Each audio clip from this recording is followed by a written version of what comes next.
Well, welcome back, everybody. We're going to be doing some fun stuff today. Not only did we leveled up last week, right?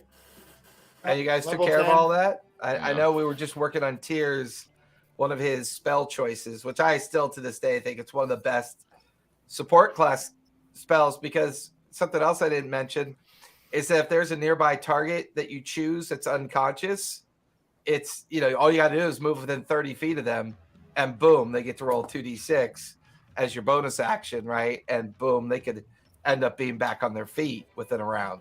So it's, as long as you're maintaining concentration, it's a pretty cool spell. I didn't roll my d8 yet. I thought, I don't know if go for it. Roll your hit points. Oh, I didn't either. Yeah, roll your hit points. Don't forget to trigger your long rest, because tonight, afternoon. Oh, go ahead, Gilman. So Storyteller, I messaged you kind of like the change I wanted to do over these days. Can I go ahead and make that like class change? Hold on a sec. Let me go to my notes. Did I do it last time? Basically, I'm switching from like the favored terrain aspect to the deft explorer. Okay. And then like my over these days is that Gelmer just studies up on like the one book that Wintrup lets him read. And, the one book it's Dirk's guide to right. delving, right? Yeah, I can re-roll the one, right? Delving. Yeah, you can re-roll ones on the HP. How's that book called again? So I am now a deft explorer. Oh, no. Okay.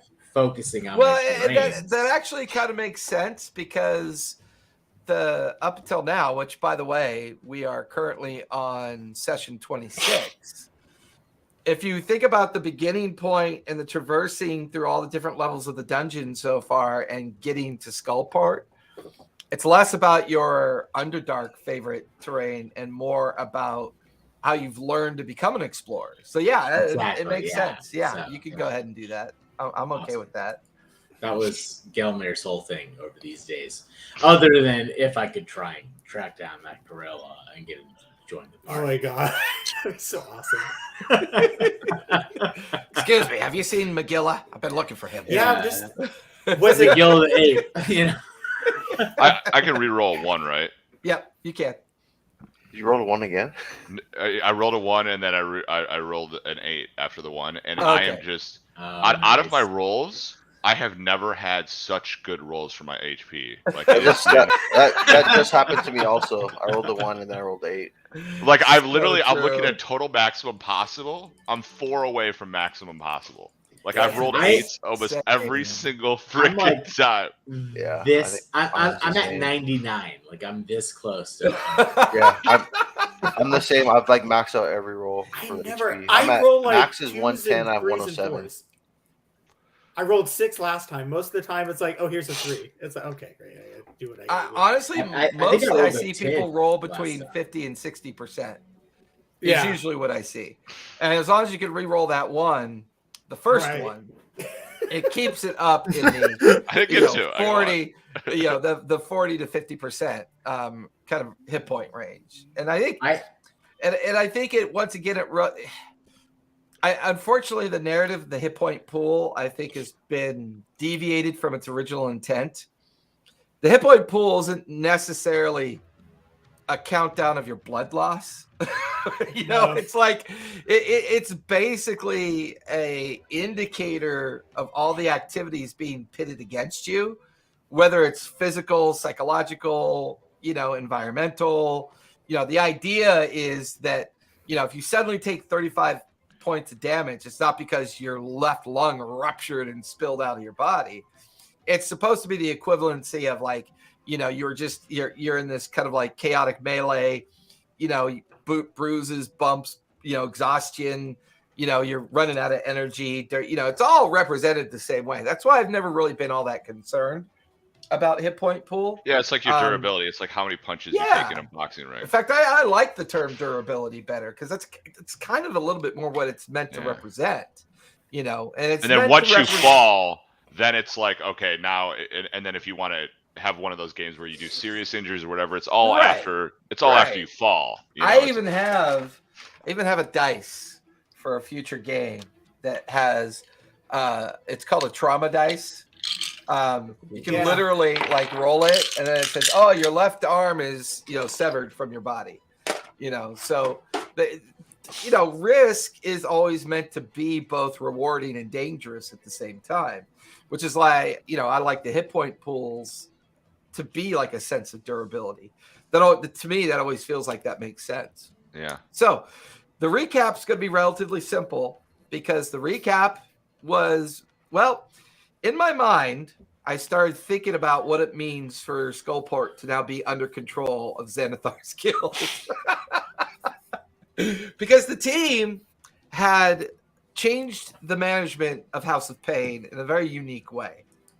Thinking originally that the Goliath was the leader, Wintrude had discovered that it was actually a halfling pretending to be an underling.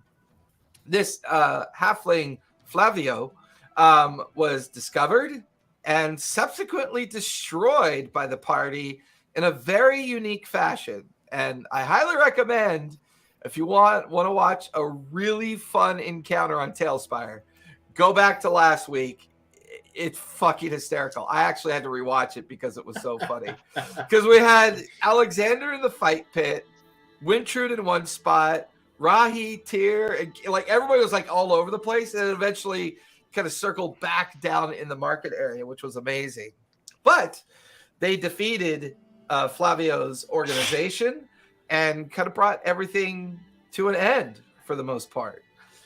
And now we're in a period of time dilation where each of the players are going to talk about what their characters have been doing for about a 3 to 5 day period.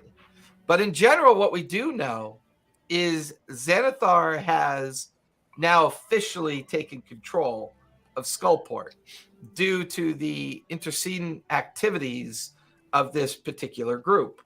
With the collapse of the House of Pain, it was easy for Xanathar's organization to then take over the rest of the kind of lesser organizations within Skullport. So while you guys are all doing something, that transition is occurring, if that makes sense. And I would also say this would be the opportunity for Rahi to say her goodbyes, as we could say that at the end of day one, you guys rested up, received some rewards, which we're going to go through because Xanathar obviously is going to reward the team for accomplishing or helping Xanathar's organization accomplish this task.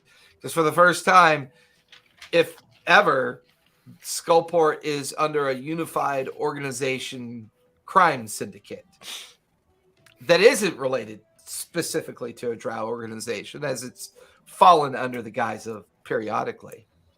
But the 5 of you, and I would say including Rahi, would take this opportunity for Rahi to take her leave. So, Zach, how would Rahi do that, do you think?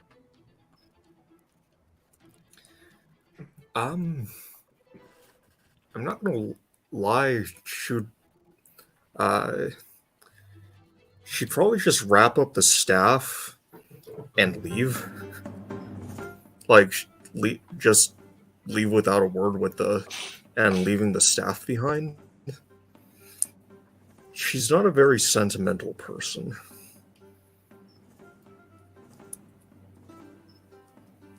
Okay. I mean, maybe someone could catch her on the way out. Yeah, sorry about that. No, I get it. I totally get her play style. It kind of makes sense.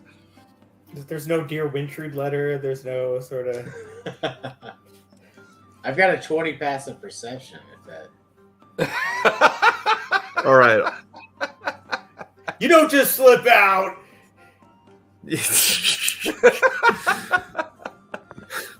Also, wasn't Like, where are you going? I've achieved my goals, actually. I was honestly just down here for one last fight for my career. I was actually rather hoping to see what I could do against that Dragonborn bruiser, but what we did you got was any more gems? interesting anyway. Anything you can give us before you go? If you- Come on. If you don't follow, let me check my bag.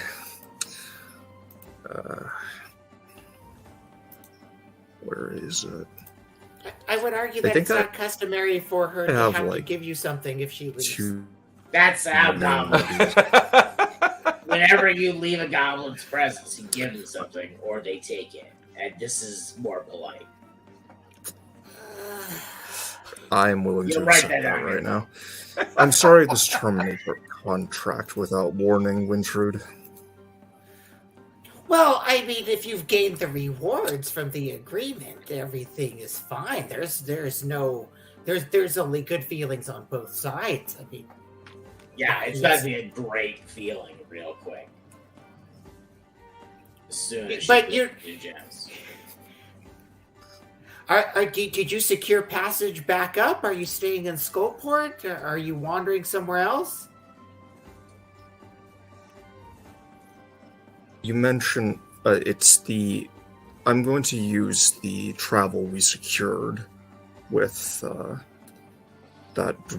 was it a gnome or a dwarf? I remember the location and they should recognize me.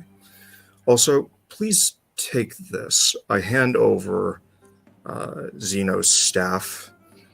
This left a bad impression on me. I would recommend being careful with it.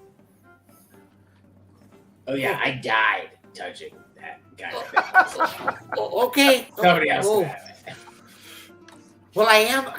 Apart from that, I know some people I can hand it over to for proper keeping and study. So this is very kind of you, Rye. Well, I don't know if suspect we'll that be it would working be, together again. if I have my way, we won't. As pleasant as it was. I'm gonna say you're hard to replace. You know that, right? I mean, just you arriving on the scene strikes fear into the hearts of anyone who's trying to hurt us. I will decide to take that as a compliment. My physician is in Waterdeep. She does decent work. The last time I saw them, they weren't doing too well, but they are very capable. They managed to help replace my kidney and liver back when my treatment, my self-medication was less refined. If you find them, I would recommend them. I think they have much to gain from your research, actually. Well, hey, hang on, and I flip through like a notebook and I scrawl. If ever you're in need, the Diminutive Detectives Agency. This is my parents' detective agency. The address, and here's where you can send me any sort of letters or anything else at Candlekeep. But if you're especially around, if you're ever looking for extra work or have something that you want to have taken care of or anything, my parents, Barnabas and Meredith, they can help you out too, and they know how to get in contact with me. I sort of pick it up, glance at it, pocket it. And if you need more organs, you can just let me know. I'll figure it out. I don't have a business card or fancy parent names. I don't know what to say about that. But, if you need anything done, just reach out to me. Just find me, and that'll prove how much you need it, and then I'll do it. I'll keep that in mind.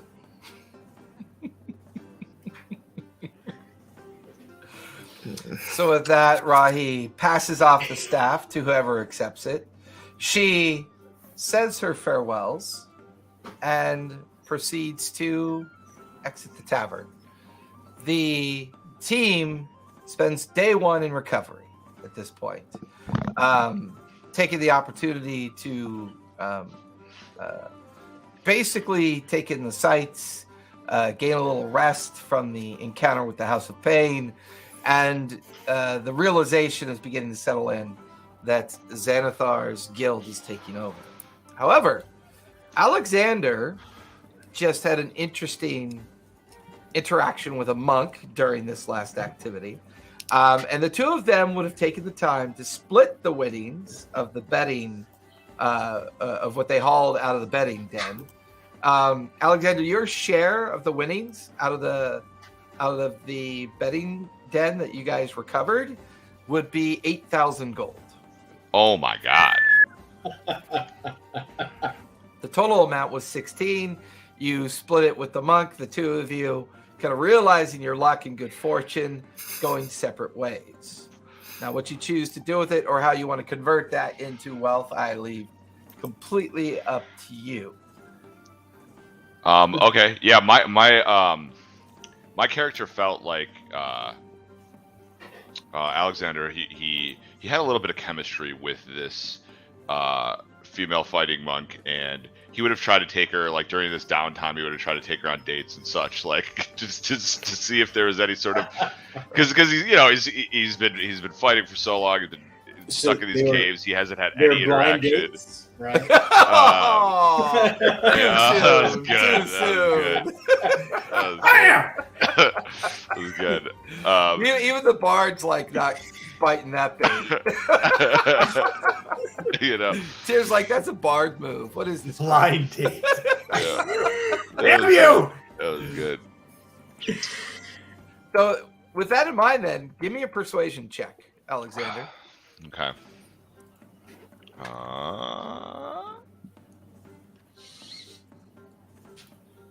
It is 22.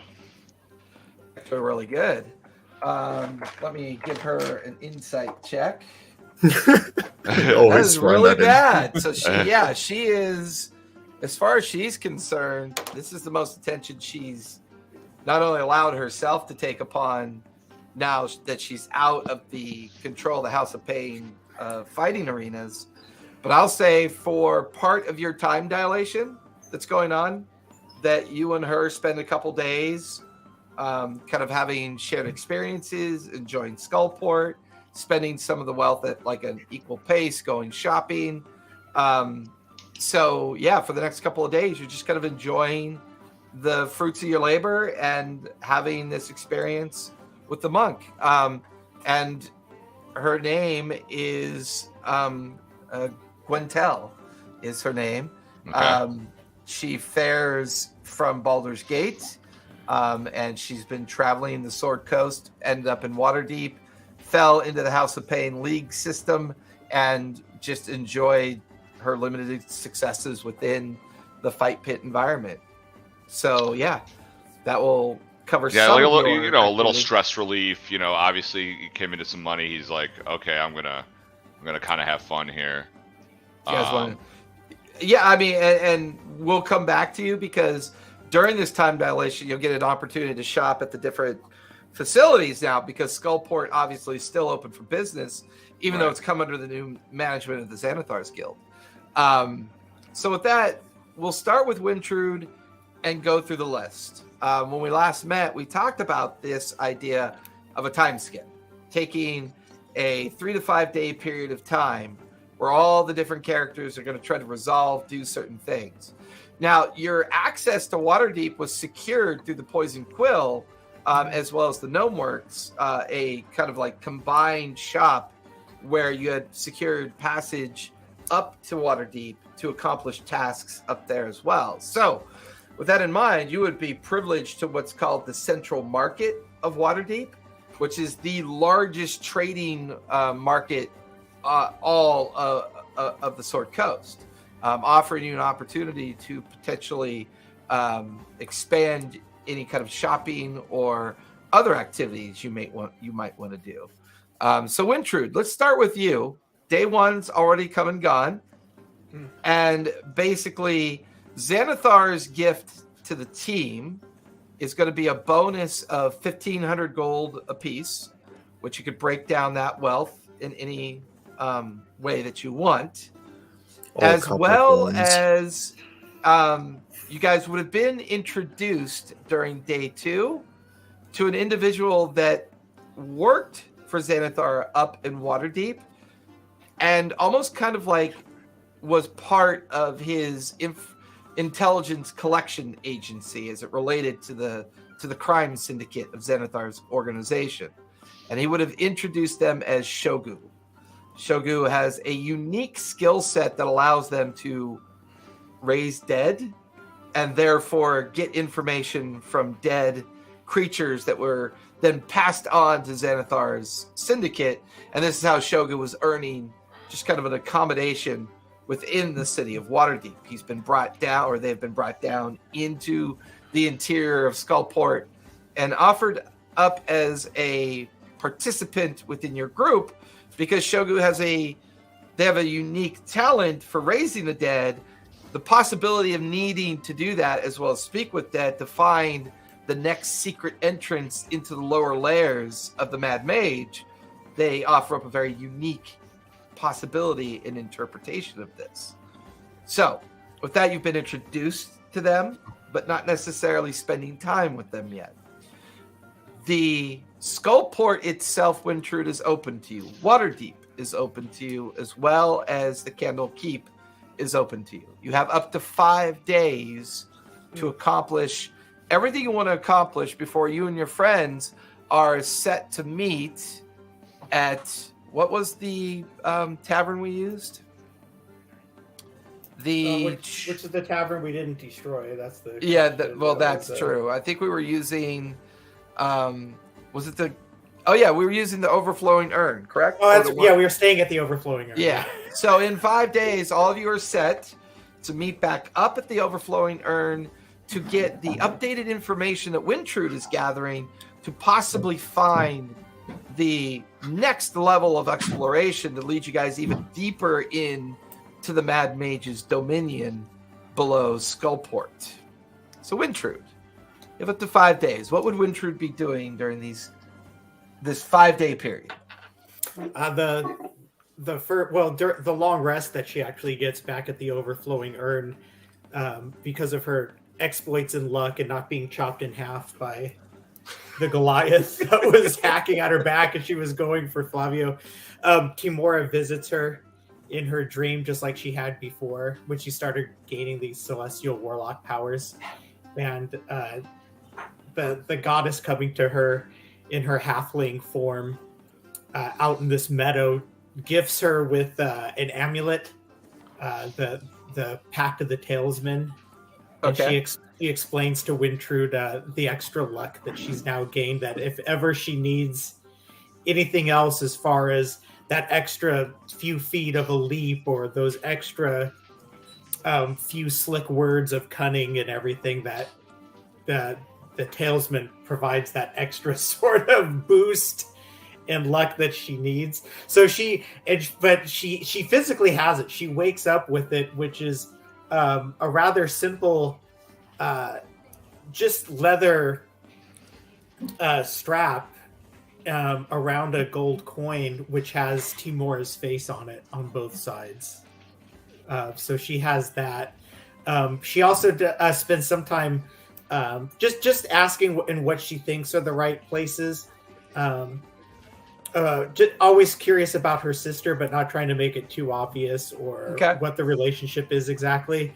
And also asking about anything about lower levels of what Halaster challenges, anything about the Seven. And it was Gelmir who was always saying this, but also trying to dig up information of seeing any sort of other warlocks, sorceresses, or people who are a bit more schooled in dark magic. What would have been the effects of the spirits we've released so far? Is that actually a thing? Do they just disappear off into their respective gods' realm, or the shadow? Now you're doing some of that research down here first before heading up. Yeah. Okay, so give me investigation for some of the research you're doing down in Skullport. Yeah. Asking on using your connections via Xanathar's organization, gaining access to potentially new organizations as well. That's a 22. 22. There is one group that you come across called the Fine Fellows of Daggerford. This is a kind of subtle organization that, for the most part, they sponsor adventuring groups for either nefarious or selfish goals to make discoveries. You actually come across a individual that goes by the name of Copper Stormforge, and he is a retired member of one of these parties.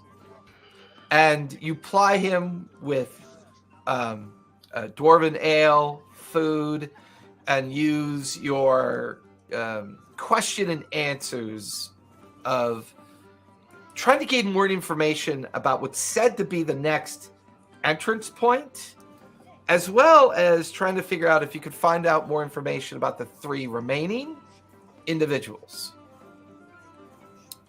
Go ahead and give me persuasion with advantage, because you are a member. Whether you're officially or unofficially, I leave it up to you, but you are a member of the known Xanathar's organization within Skullport now, so that carries with itself a bit of weight of influence, while also, if you do any work up in Waterdeep, it could carry some negative connotations now, because down here, it's got influence. Up there, it could be seen very differently, Right. for sure. So give me a persuasion check with advantage. Persuasion with advantage, okay.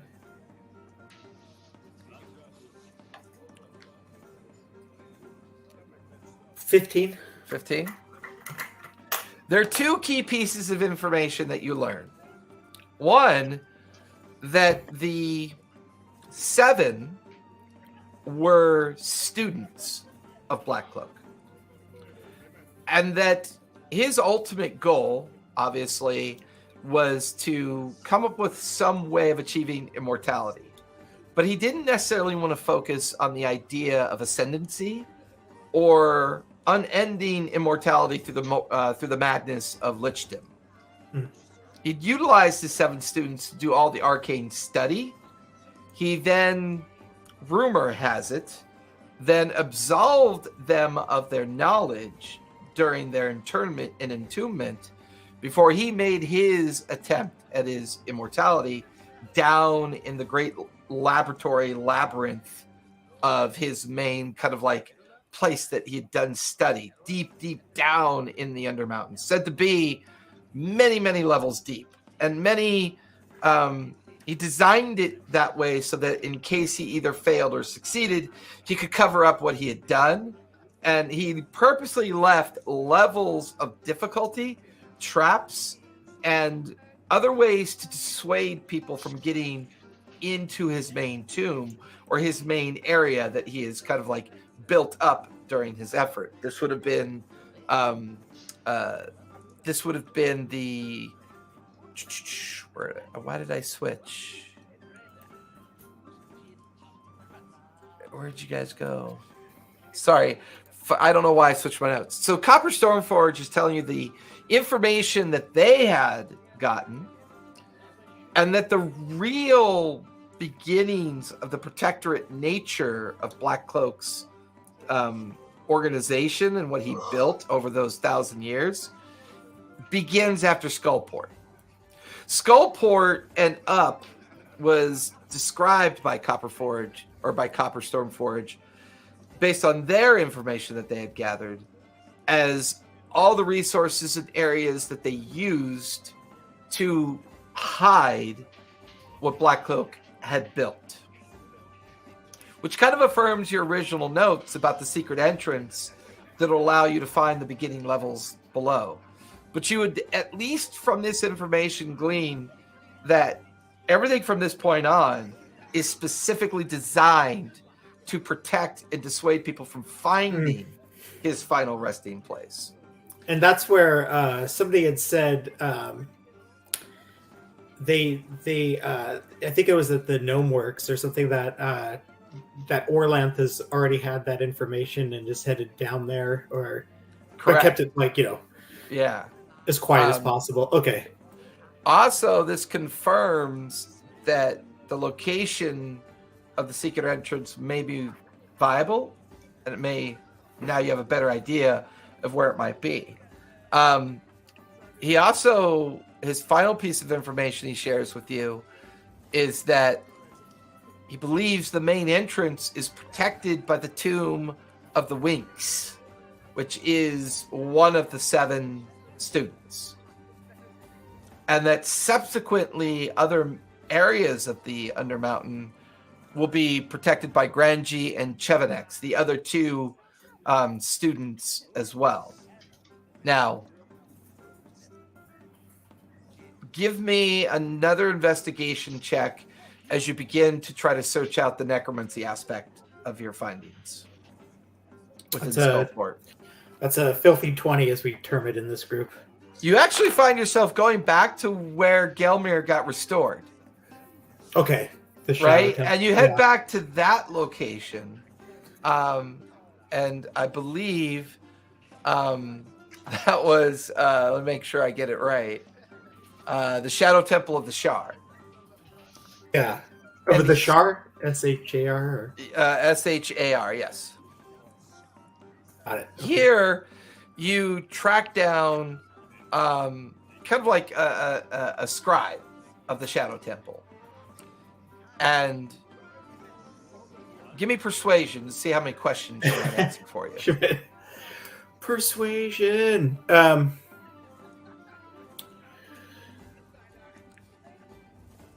Ooh, let's oh, did I roll a 1? Oh yeah, let's re-roll that. Jeez. That's a 23. 23. Yeah, that's it's good to be a halfling. Yeah, that's much better than that 1. Yeah. Yeah, did you see that pop up there? So you learn 3 very specific opportunities here. Okay. One is usually the effect of necromancy activity related to raising creatures from the dead usually could be relevant to a subsequent ceremony.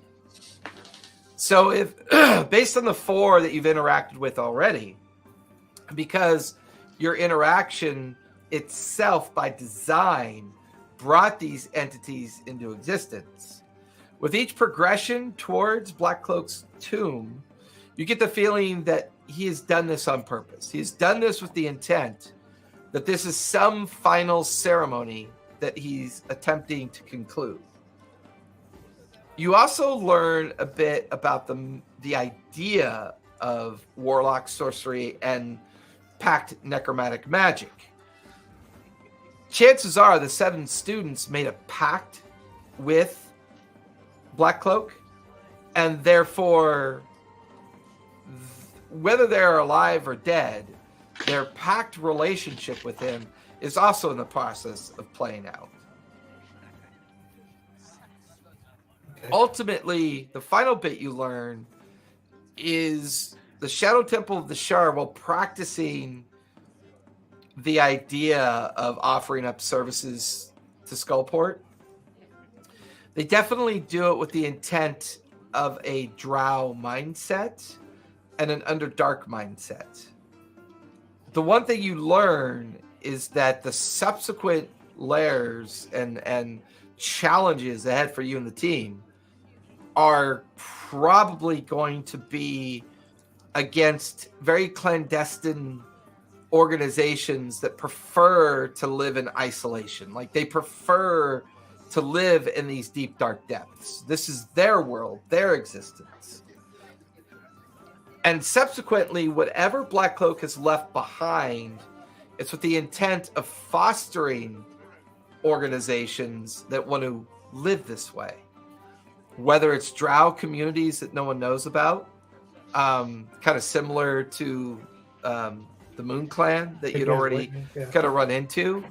But there are many dark dwelling creatures like minotaurs and gnolls and other kind of nefarious, deep delving monsters that prefer this level of isolation. And without a doubt, probably guarding at some point the deepest depths, you could expect to come across an ancient dragon of sorts. This would be a very sensible thing for Halaster to leave behind as a protectorate and to foster it. But it could be corrupted by maddening magic. So you're not really sure how stable this creature might be or how feral or dangerous that might It's be. good that we got our goblin who's really good at negotiating with dragons. So we'll say that concludes a 2-day event for you down in Skullport. One question was, Yeah.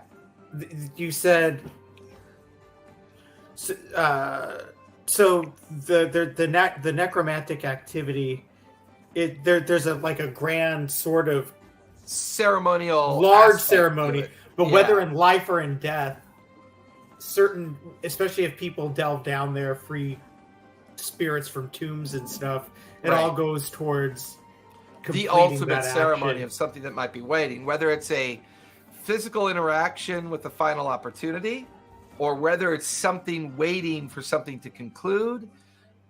This scribe would have described general necromantic ceremony, and it's beginning to make a little bit of sense based on the different tombs that you've already run into, where the essence of those followers ultimately don't harm any of you, but seek their way back towards something else that was like their origination. Yeah, because that's what I kept wondering is like if there was some other shoe that was going to drop of because you did this and you get to Skullport, half of it's decimated, or these people or the Shadow Temple reports this, or there, you know what I mean? Like some manifest effects have happened, but every time they kind of float off, and then we don't even know where they float off to. So that makes a bit more sense. Yeah. Okay. So we'll say that's your 2 days time in Skullport, and that'll allow you to think about what you want to do from Waterdeep Candlekeep perspective now that you have new information before you go to do more study. Tyr, how would you like to spend your first few days in Skullport? What would Tyr be doing at this point? I think with the knowledge and the some of the money and stuff that Tyr's gained through our adventure so far, would go revisit the Shadow Temple of Shar in hopes that one of their, what is the word that we use, disciples or whatever, could help him get rid of his occupant. And then I would get say rid of that whose occupant? Tyr. Tyr has an occupant? Mm-hmm. Oh, we're role playing this out, bitch. I want to hear about this. I think I mentioned it before. So I know, Tyr's but I want to see how this goes, because the Temple of the Shar has already proven to you that, as far as you're concerned, they completely restored Gelmir to health. Like he's better than before. He's shinier. He's got bitchin' ass tattoos. He looks a little bit younger. So clearly they know what they're doing. I would even say you eventually seek out the High Priestess. I'm trying to remember her name. Look at my notes. So my idea for it was that they somewhat succeeded, somewhat failed, in that instead of completely ridding the other spirit from Tyr's body, they kind of melded. So Tyr's gotten a little bit more demonic, a little bit more bloodthirsty, and this other occupant is almost like it's been let loose, I would say. So previously it was like a voice in Tyr's head, like, just fucking kill them, slit their throats, we don't need them. I just realized, looking at my notes, the priestess never actually gave her name, and I think that happened on purpose. So at this point, you head back to the House of Shar, and you meet up with the original High Priestess that worked on Gelmir. She actually reveals her name to you. Her name is Nimara. And you spend some time with her trying to understand how to deal with and express your concern about this entity, this occupant that kind of exists in Tyr's head or within his like essence of existence. The concern of it becoming a little bit more violent, a little bit more expressive, trying to find a solution to this problem. And you have a little bit more wealth now, obviously, because you've, through Xanathar's bonus and influence. Well, let me try to understand something. Is this an entity that exists within your mind? Or is this a subsequent curse that you feel like you've been burdened with? It's a burden that, was thrust upon me. My body was not intended to be mine. These people kidnapped me and tried to take my body from me and give it to this occupant, but I think I was just a little bit too talented for it. Do you remember the original source that caused this to happen? It was some type of ritual. I don't know. There was, So this was done without your consent then? Yes. Interesting. So this is a bit more like a curse, perhaps? I mean, it's a curse to me, but, I think the other party would see it otherwise. Do you think that the removal of this occupation would damage you in any way? Do you draw from it with power? And do you feel like any of your innate magical nature may come from this creature, this occupant? No, not that. Maybe, not that I'm aware of. I think, like I said, I'm the talented Tyr. I've always been this way. I've always been this. Yes, it's fascinating. You're very fabulous. So here's the thing. Part of removing curses or sentient entities within the psyche of those that were unaware that it occurred, well, to completely disassociate or disconnect you from such energy could be very harmful to the body. Now, one possible way we can mitigate this is we can take away you as being the vessel and provide a new vessel in exchange. Not necessarily another person, but we could transfer this entity to an object. Still allow it to be anchored to you in essence, but not imposing its will directly upon you. Now, if we were to do that, what would happen if the object were to be destroyed or separated from me? Then the entity could potentially be... Well, it depends on the nature of the entity. That's a good question. If you find yourself completely exposed to what this thing is, it could be a harbinger or an essence of something dark and dwelling that will finally be freed and could manifest itself into an actual creature or entity. Or it could simply just evaporate with the whim of the destruction of what it's anchored to. All right. Well, let's try and do this. Let's get rid of it. So this usually works expressly if I can attach it to an item that you hold with a bit of familiarity, as well as an item that is magically kind of enchanted as well. Is there a particular item of your person that I could bind this creature to? I have this sword. Very well. Allow me an opportunity to look at this for a moment, please. I think this would work fine. There is the small expression of our fee here at the House of Shah. Normally, your friend Gelmir's circumstance was quite unique, and We learned a great deal. Anyways, I go too deep into what I don't need to share. I normally for this kind of transmutation, as well as a bit of an exercise of this cursed effect, we would charge 500 gold. Is this doable for you? Yeah, that's fine. Okay. So day 2 comes to a close for you, Tyr, and you wake up the following morning of your day 3 adventures within Skullport, feeling very different. You notice that you have a fresh series of tattoos on your forearms. They seem to be used as part of the ceremony. You paid the 500 gold. You no longer feel a psychic presence or a psychic concern in your mind.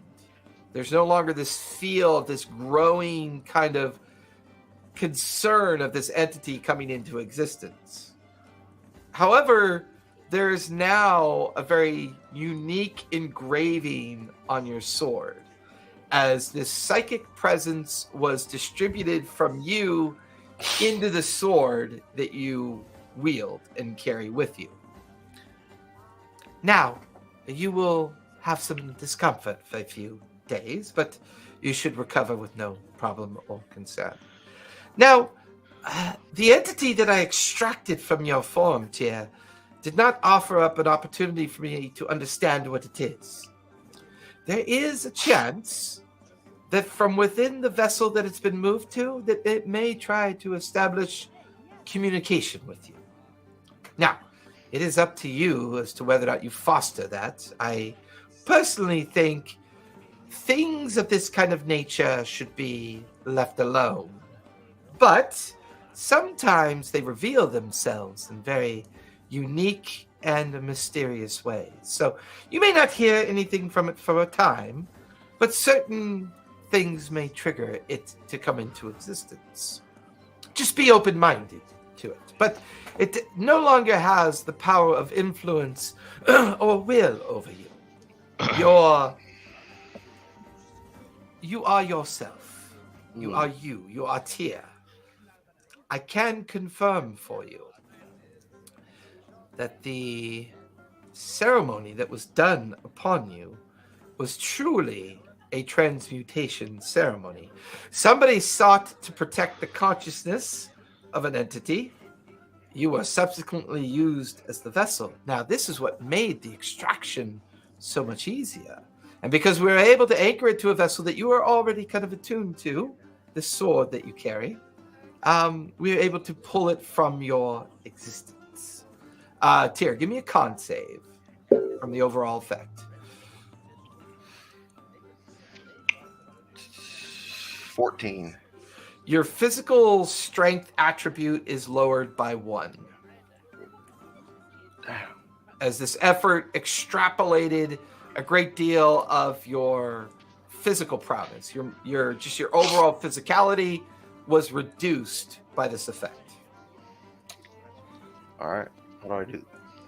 Just go right into your edit character sheet, go to strength, and just permanently reduce it by 1. For now, you could always find something that could always raise it up later. Calisthenics, jumping jacks, the usual stuff. Anything you want to do with the rest of your time, either in Skullport, or do you plan on potentially heading up to Waterdeep? No, I think that was it. Okay. So did you want to do any shopping or any other activities within Skullport itself? No, I'll head back up to Waterdeep on our roll. Okay. So we'll come back and resolve the Waterdeep adventures shortly. Gelmir, start off with that Gelmir. Start off with a traditional survival check for me.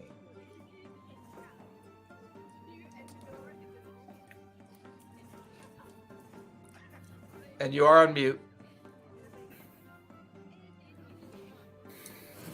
I'm sure they wish they could mute Ghelfi, but they can't. So it's a 24 on survival. Okay. Unfortunately, the animals that were involved in the House of Pain have been reallocated by the new ownership of Xanathar. However, give me a persuasion check. that's gonna be not as good. Oh shit! 19. 19. That's actually pretty good for Gelmir. It's a natural 19. Yeah. Damn. You managed to acquire a baby gorilla. The pet caretakers of the Xanathar pens that are now in charge of the House of Pain recognize the fact that you contributed to the ability for their organization to successfully begin their takeover of Skullport. So they at the very least give you not a baby, but like a youth gorilla. You know, like he's your size. So he'd be equal to your size. Would be kind of you would also be given a animal handling collar that has been imbued with magical communication with the young gorilla. So you're actually able to communicate with it in very simple kind of common language structure. Yeah, I name him Lil Gilla. Lil Gilla. Yeah, Lil Gilla. So of course I spend most of my time with this gorilla. But I do want to focus on like the dungeon delving that we're doing. So I want to approach Wintrude before she does her stuff on day one. Okay. And just be like, hey, you got a book about like dungeons, right? By this guy named like Dirk or something from what you said. Is that a real thing? And she rummages around. Dirk's Daring Dungeon Delving. A classic, a guide, a philosophy. Yes! You want to read? Here! Don't mind my notes and annotations. It is fantastic. Okay, thanks. And then now you can make notes in a new one. And then I walk away.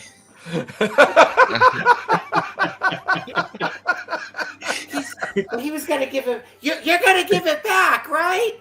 No!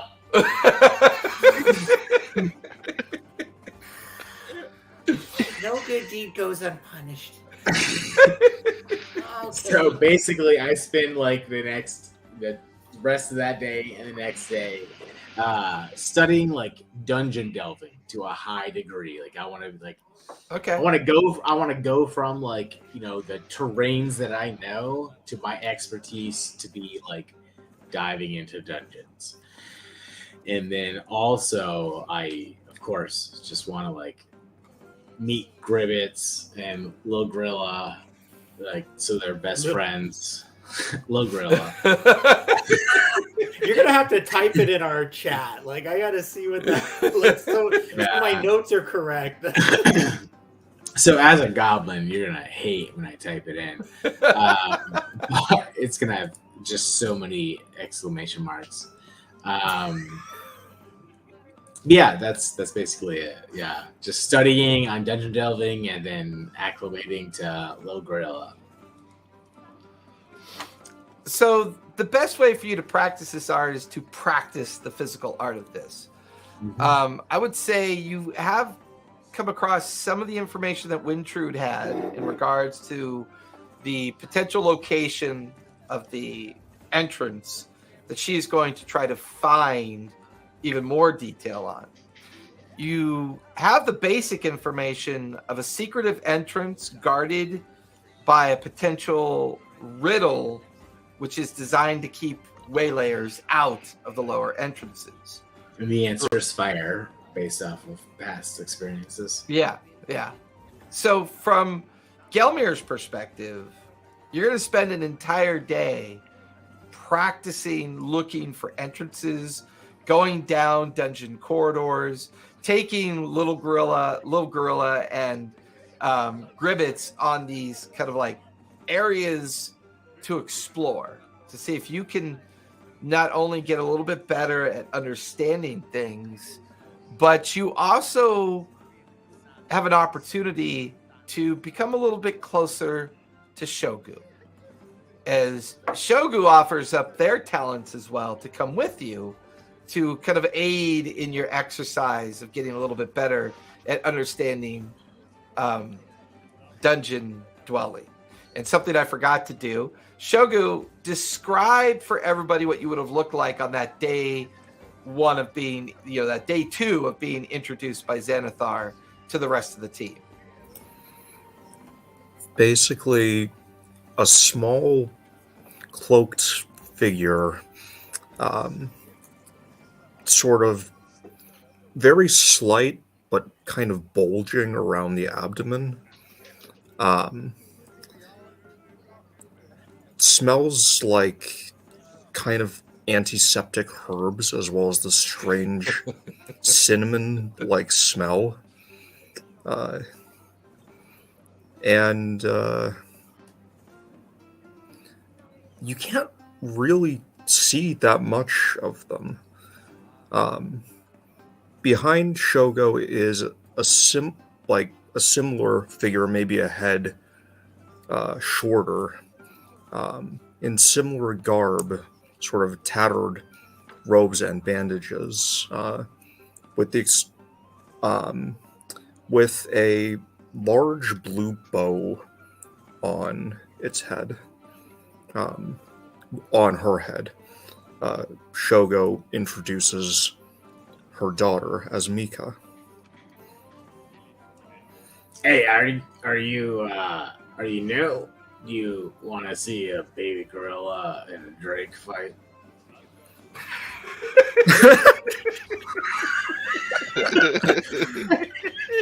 I was sorry. I wasn't even expecting that either. Of course, as usual, it's Gelmir who should be solving it now. Yeah, right? Everybody must apologize. Put Gelmir in a glass Gelmir. box with a hammer that says open only in case of emergencies. Have you ever seen a gorilla fight with a drake? It's pretty cool. Yeah. Oh, Chris, did you see how I chose a spell? Yeah. Gorilla? It's awful. It's the worst way I could possibly spell it. I am not sure. Will your pets be okay? I mean, I don't know. Worst case, the drake dies, and then I resummon it. And then other worst case, the baby gorilla dies, and then somebody else has to clean it up. I don't know how this works anymore. I'll step in if anything goes wrong. Okay. Yeah, that's great. Just don't tell them you're gonna step in, because it's a lot better when they think they're gonna die. They learn a lot more. It's like the most unranger thing I've ever heard of a ranger doing. Is like, Well, because they're gonna survive better in the long run if they think they're constantly about to die. The single eye you can see of Shogo's narrows, as if trying to think, what the hell did I get into? Oh, just wait. There's a guy who's invincible. There's a girl who just fucking loves books. She just loves that's her thing. She just loves books. And then there's this other guy who's he's fucking a musician, all right? But you think that's it? And then it's not. He does cool shit. And then he looks like other people. And then he does other shit. It's amazing. Musicians, I've only met one, and it's this guy. And you know what? It's pretty fucking impressive. I just gotta say.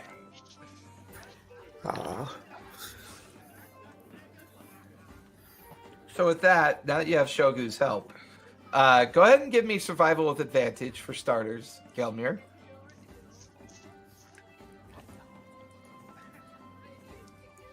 Well, good thing I have advantage. Oh, that's still not Now that great. you're rolling on the sheet, you know you can't cheat. You know. It's- Dude! Solid 9. Oh, 9. Okay. Where are these fake dice? Go ahead and give me investigation with disadvantage. Oh, golly. Son of a biscuit. Oh, that was good. And this one is not bad. 20 with disadvantage. Nice. That's actually pretty good. Feel- with It was a disadvantage. 24 and 20. Yeah. You the this is quite the menagerie now that I think about it. Between your pets and Shogo's thrall, I mean, you guys spend the day making general investigations of a couple of the entry points that could possibly be the access down below to find this secret entry point that I think Wintrude, your sister, is that who we decided it was Yeah. looking for, and supposedly had found but never really named where it was or what its location was for the most Yeah, part. so we went to like the Poison Quill, or it was the daughter, right, for the gnome. Yeah, or the daughter whoever that wrote was at the that. Gnome Works. Yeah, and she knew some information that she'd already come asking and has already like delved down below. Yeah, I'm trying to build her character up as like this great sort, in the notes that I gave you about her, like this great smuggler, but she's become such a legend, like nobody really speaks her name, and she comes and goes, and she's the halfling hexblade, and all sorts of. So what this allows you and Shogo to do, and Shogo, give me a history check really quick, if you would, please. All right, history. God damn it. Can I help since I was there? With Yeah, I'm okay with you giving Shogo advantage. Thank you. Yeah, no, you're looking at goblins. You're supposed to be looking at something else. 17. So the two of you come across a tunnel that gives way to a very unusual cave.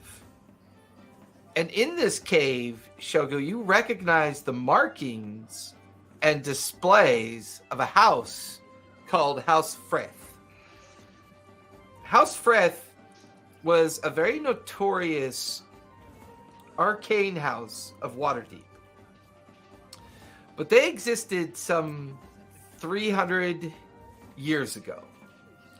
And it was said that the leader or the family organizer of this house was obsessed with trying to find access to the lower depths of the Undermountain. And rumor has it that they might have been successful because they'd gone missing. And there had been no reported sighting of them for some time.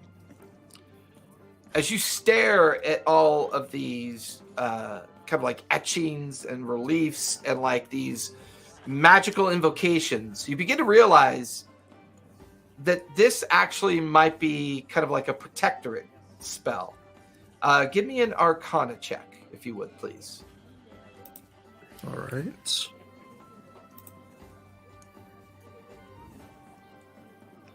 $11. This is a relatively complex protectorate spell that would require the ability to dispel magic. You get the feeling that whoever does dispel the magic that's protecting this cave, it may reveal a possible entrance. But you don't really feel like either you or Gelmir have the specific skill to resolve this. But at least both of you have learned where the possible entrance is.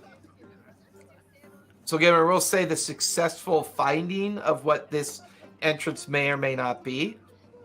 You've discovered something related to what's called the Shadow Dusk Emissaries, as well as the House of Freth that was responsible for the Shadow Dusk Emissaries. You also now have a better understanding of the family members that make up the House of Freth, which is Shadow Dusk, the Shadow Dusk family itself. Freth, Hey, F-R-E-T. Freth. Go so go show row show go row show go. I'll get it. I'll get it eventually. I promise I will row go. No worries.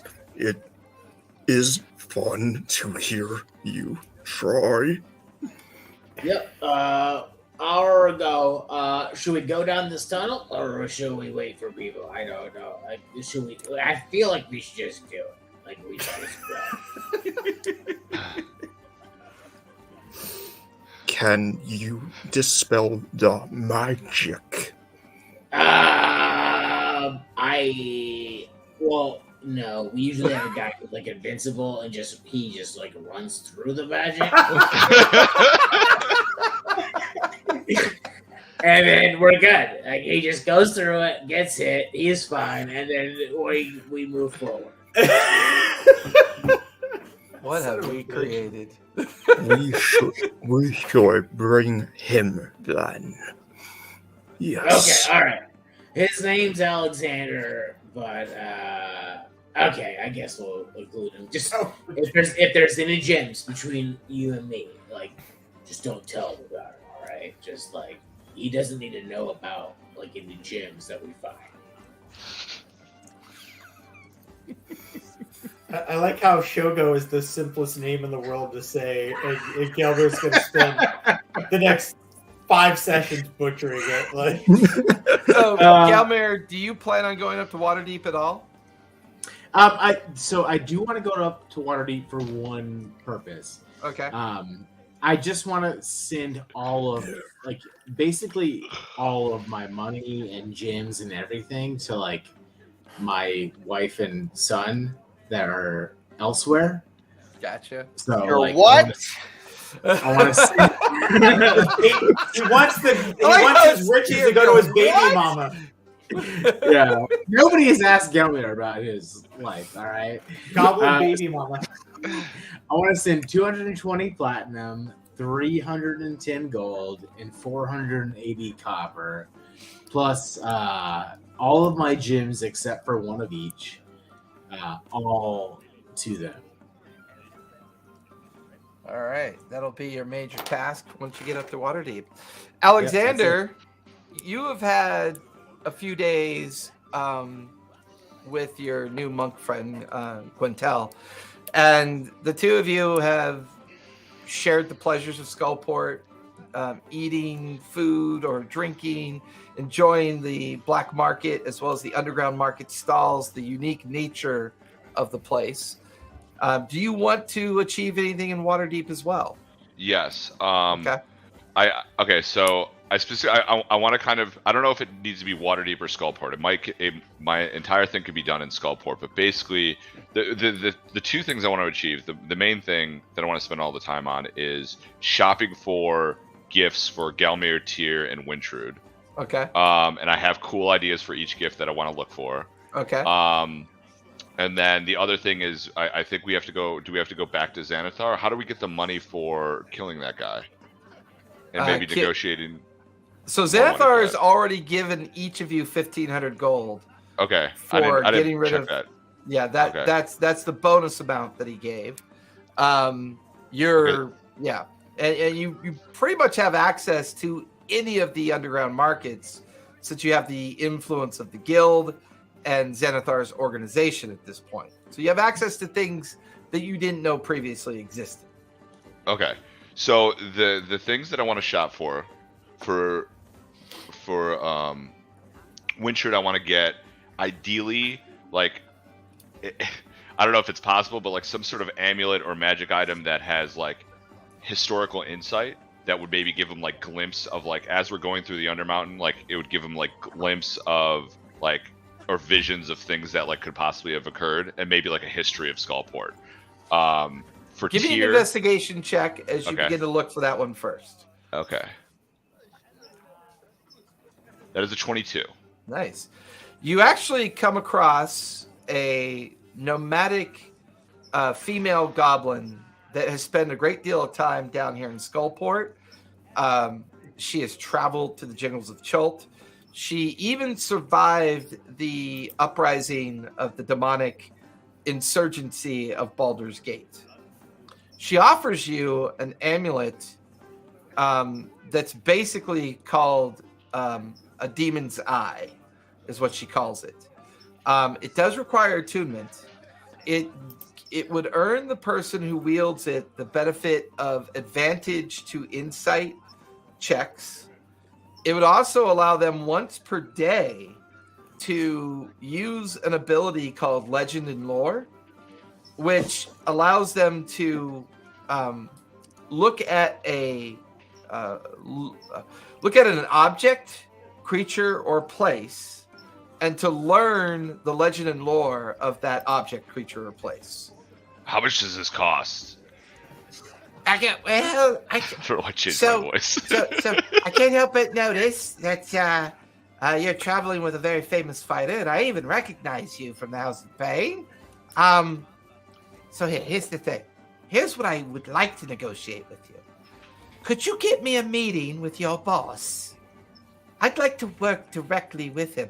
I think I could make more money selling to his organization directly than I can with the kind of flat-footed bipedal creatures here within Skullport proper. Oh, yeah. I totally could get you. Yeah. Well, in that case, if you could get me that invite, this is, let's call this let's call it what it is, a bribery. Here you go. Yeah, I love bribes, yeah. Get me that audience. You just feel like this gentle smack on your butt from the monk. She smacks your ass and goes, "Good job," and just kind of wanders off towards another stall. Real quick, just small.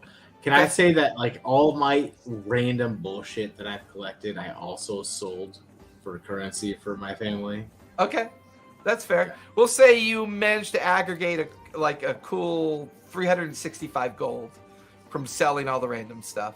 Although there's an artificer that you run into that is pretty impressed with your copper tubing soup, and the artificer. I lost the copper tubes. I think you lost them all but one. So when you were rummaging around inside your portable hole, you came across one that hadn't been used yet, and you meet this artificer that goes by the name of Therma Sis.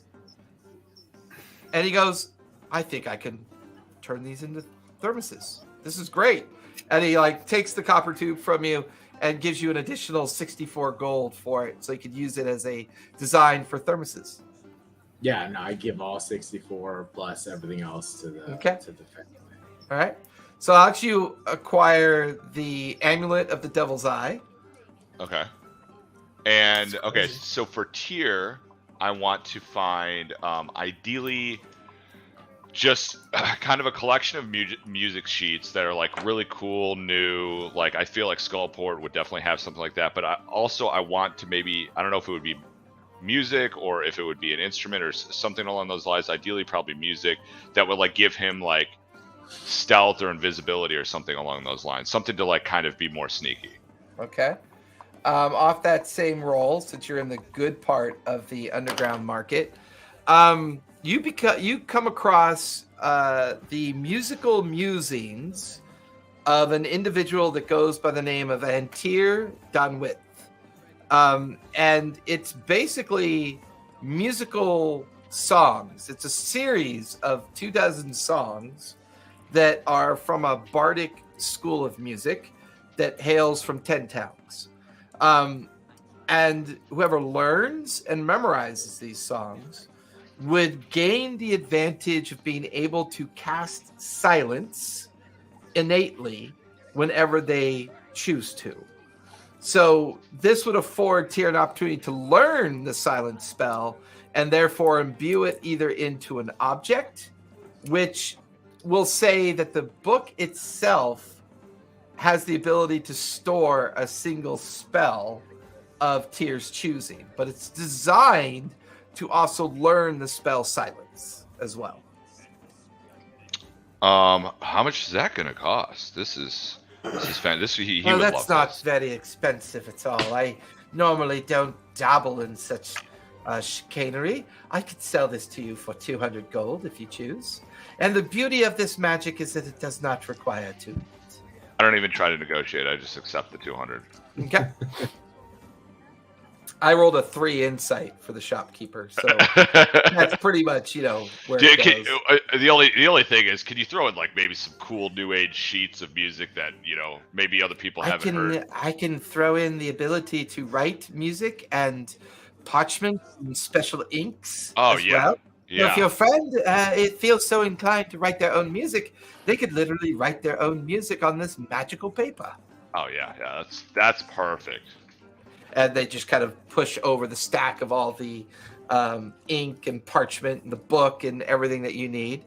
So that takes care of Tyr. Who else are you shopping for? Gelmir? Yeah, Gelmir. And for him, I want to get him a like a loop of like to help with inspecting. But then I also want to find like a puzzle box, like a gemmed out puzzle box or something that's like almost impossible to open. really All right. difficult. I love this. Like really difficult to open. Maybe has some magical properties to it that you can't like get in there. Like something like real puzzling that will really just keep him busy for a long period of time. So off that same roll, dealing with this particular shopkeeper, they almost get this like kind of like creepy smile on their faces. They're kind of getting the idea of what you're trying to do. And they look down at you and they go, well, I have just the box. And you watch as they walk over to a shelf and they pull down this box that's about the size of a shoebox. But you watch as the owner of the shop begins to slide little wooden tiles in different positions and places. Now, this is called the illusionary box of insanity. What this does is when the person looks into the box or looks at the box, they see what they think is their most deepest desire. And they're absolutely convinced if they can solve the puzzle, they can get into the box and retrieve whatever that deep desire is. However, when they interact with this box once per day, there is a chance that they could gradually go mad. Now, that same chance is equal to the opportunity of treasure as well, although that chance is completely random and unknown. For each level of the puzzle that they solve, either increases their duration of a possibility of an insane reaction, or possibly a reveal of a treasure within inside the box. However, what they don't know is if they do remove the treasure from the box, in 24 hours that treasure will disappear. They will become obsessed with the fact that it is gone, and will immediately want to, at the beginning of each morning, try to study the box and get yet another treasure. That's great. Now, I am willing to just simply give this to you if you promise to take notes of the person that you inflict this upon. This particular box has never been studied before, and I think the valuation of the information that you gain by whoever you give this to is going to be far more valuable than currency, if you understand my meaning. Yeah, but there is some benefits, right? Like they might, learn something or, Oh, there will be tremendous benefits for me, for you, and others involved. The person who uses it, maybe they could benefit from the occasional trinket or treasure. Keep in mind, if they find a treasure in it and then choose to spend that treasure, whoever receives that treasure will still disappear in 24 hours. So this box was developed in such a way to study the idea of greed and how it may blind certain people to making either good or poor choices. But it's never been truly tested. I built this box some 3 years ago and would greatly appreciate any knowledge you could share with me after it's given to your friend. Definitely, I will take this box and I will give you that information. If you could throw in like a loop or something to help like inspect things, like a magnifying glass or some sort of... Oh, of course. I have this eyeglass loop. You wear it. It's a monocle. It's got perfect. a nice little chain. This will gain you advantage on investigations if you use it. All right, thank you. Thank you. Yeah, that's great. What was your name again? My name is Gantuil. Oh, by the way, I've heard rumors that you are affiliated with an organization called Zenithar's Syndicate. Is this true? Yeah, just to some Could you degree. possibly drop my name with his lordship? Give me an opportunity to meet him and perhaps gain and curry favor with him. That would be of a great help to me. In fact, they go to pick up a small iron box out from underneath the bottom shelf of where they're standing behind and open it. There's 5 superior healing potions inside of it. Closes the box, slides it over to you. Shall we say just a simple introduction? Yeah, not a problem. Not a problem. You know when the goblins tell you not to do it. Not a problem. And how much for this box? Oh no, this is for the arrangement. This is great. This is absolutely. This has been a fantastic day. This has been a really great day. He's just like, yep. All right, so let's go ahead and take our 5-minute break. When we come back, we're going to resolve the last of our Waterdeep adventures with Wintrude, and then we will start up with everybody meeting at the Overflowing Urn to discuss next steps as well. So everyone take a 5-minute break, and we'll be right back.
Oh my God, my wonderful girlfriend that supports and loves me so much.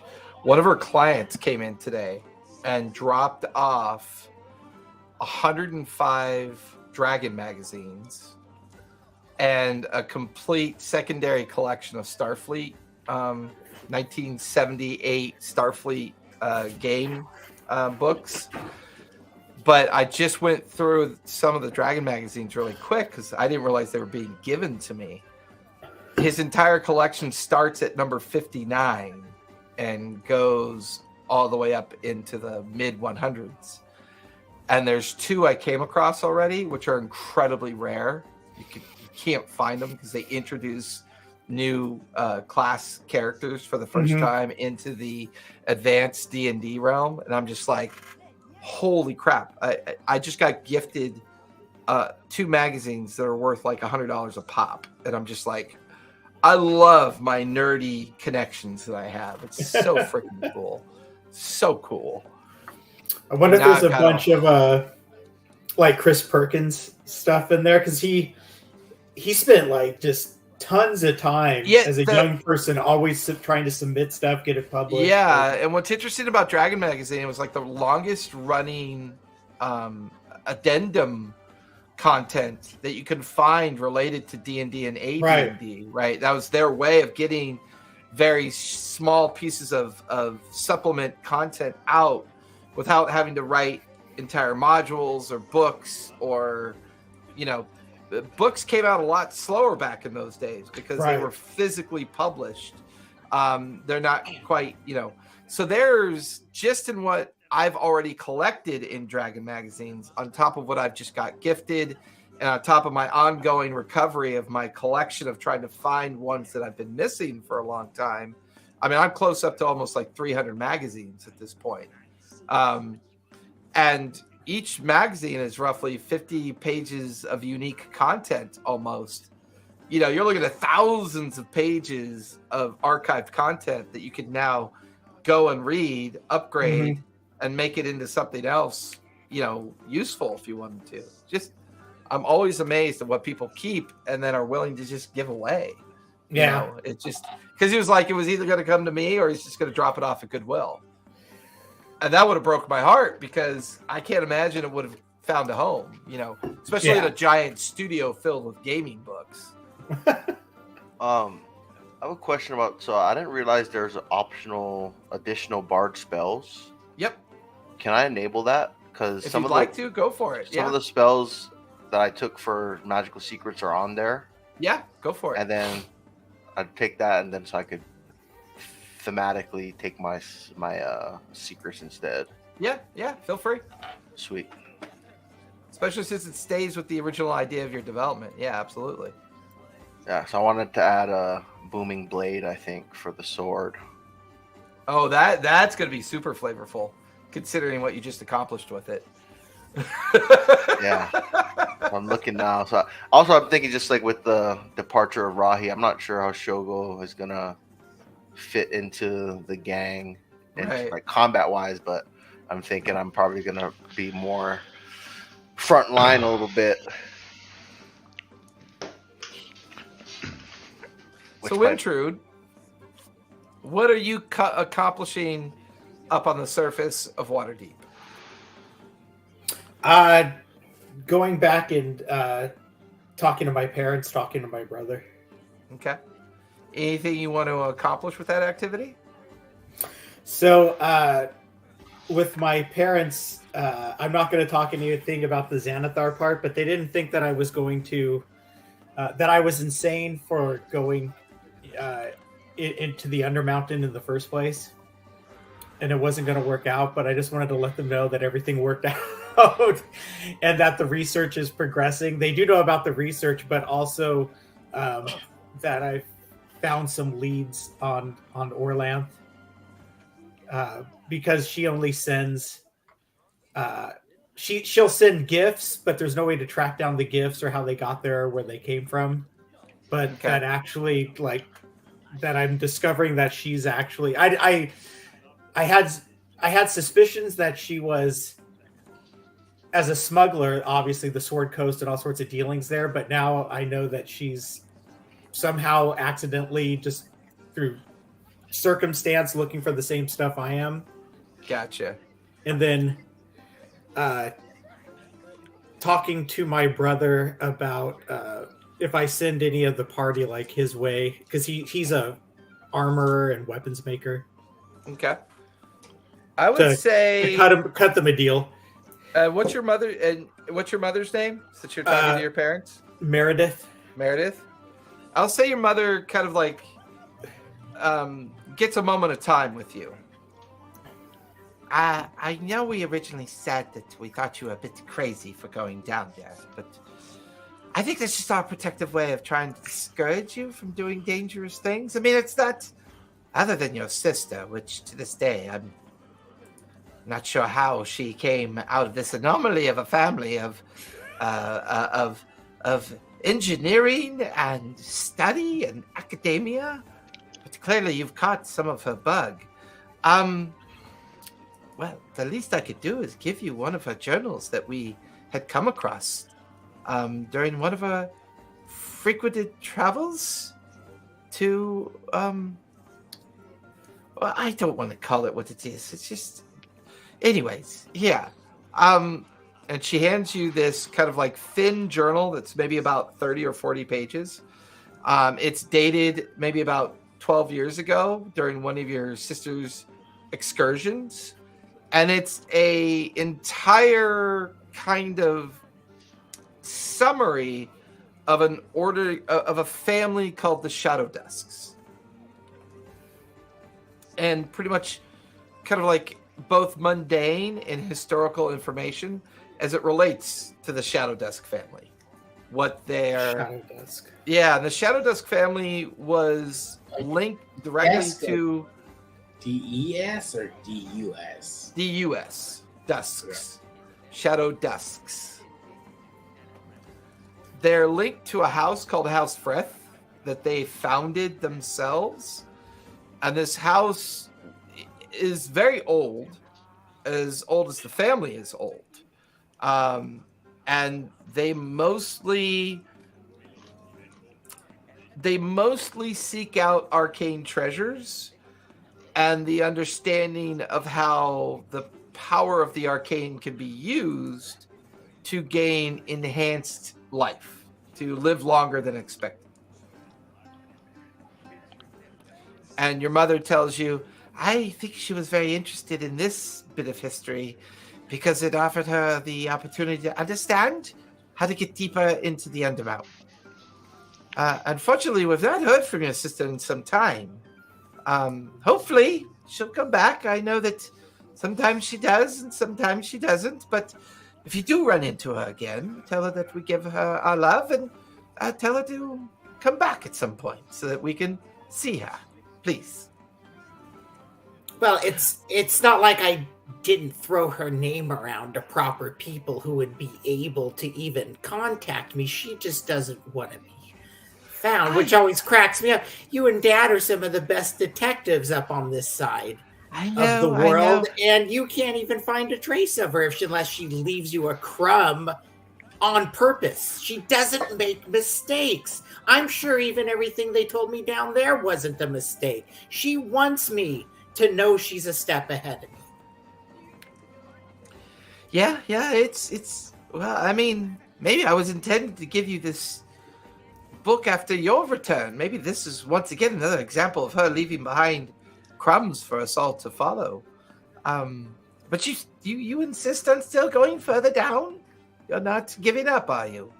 I am so close. I even have to get back to Candlekeep. I don't know how much I can stay up here. I should probably try to get down south if I can. I've got Rahi, who I've contracted in past adventures. I have a necromancer's staff, one of the 7. I have to get it back to people who know what they're doing, just to update the archivist on what I found and what I should be writing. I don't have enough time to journal even. Everything moves so fast. Well, don't forget, you could go to the Arcane Tower They do have the ability to teleport people for a cost. Oh, I should. Perhaps you could use them to teleport you down to Candlekeep. And your sister used to use it all the time. In fact, when we would come and visit you, that was our best way to. It's expensive, but it was our best way to travel when time was of an essence. Well, there's no lack of gold either. Respectfully gained, or I'm not going to go into just exactly why I've got. Oh, we know it's a different world down there. That's quite. We get it. Your But sister it's- was very, very realistic about that. But I also need to go talk to Martel. In case anybody wants weapons and stuff. And I gotta tell him about Orlanth. He's gonna not That's be fine. thrilled, but he doesn't like all this adventuring. He thinks set he up just- shop in the market district, so if you need Okay. to speak with them, do so. Okay, and then I'll see about getting the Candlekeep. But this journal, okay. Well, and tell Dad that everything is safe. I'm staying safe. I prefer I've not to made it- speak to your father about these things. He's quite irrational when it comes to his daughters. But I made it all the way down to Skullport. There are some that would say you could have just as easily spent money on a smuggler and found the secret cave entrance as well. But that doesn't do the research. That doesn't give the I details. understand. That's true. Well, anyways, go and see your brother. See if maybe he's got offerings that he can help you with. Fine, okay. I So, love you, so- Mom. Even though you're grumpy. With me. So with that, you find your way to the market district, which is very large and always busy. And you eventually find your brother's shop, and Margaret sees you come in. Oh, hey sis, what's going on? You're back. Let's go to the back for a second. I gotta show you something. Okay. He kind of like follows you to the back of his shop. But what do you got? So I take out the Xeno's. Is it like a scepter, right? Not a staff, but a scepter. It's a scepter. And I Oh. I don't even like to make physical contact with it. I unwrap it from all the old cloths and stuff I wrapped it in. Where the fuck did you get that? So we found it. Rahi was like going to be. Thought it was. She could handle the power of this thing. I'm taking it to Candlekeep after I'm done talking to you, but I know like this is the thing. Sometimes enchanting weapons and stuff. But look at this I thing. can't really tell you about the magic of it, but I can tell you about the design.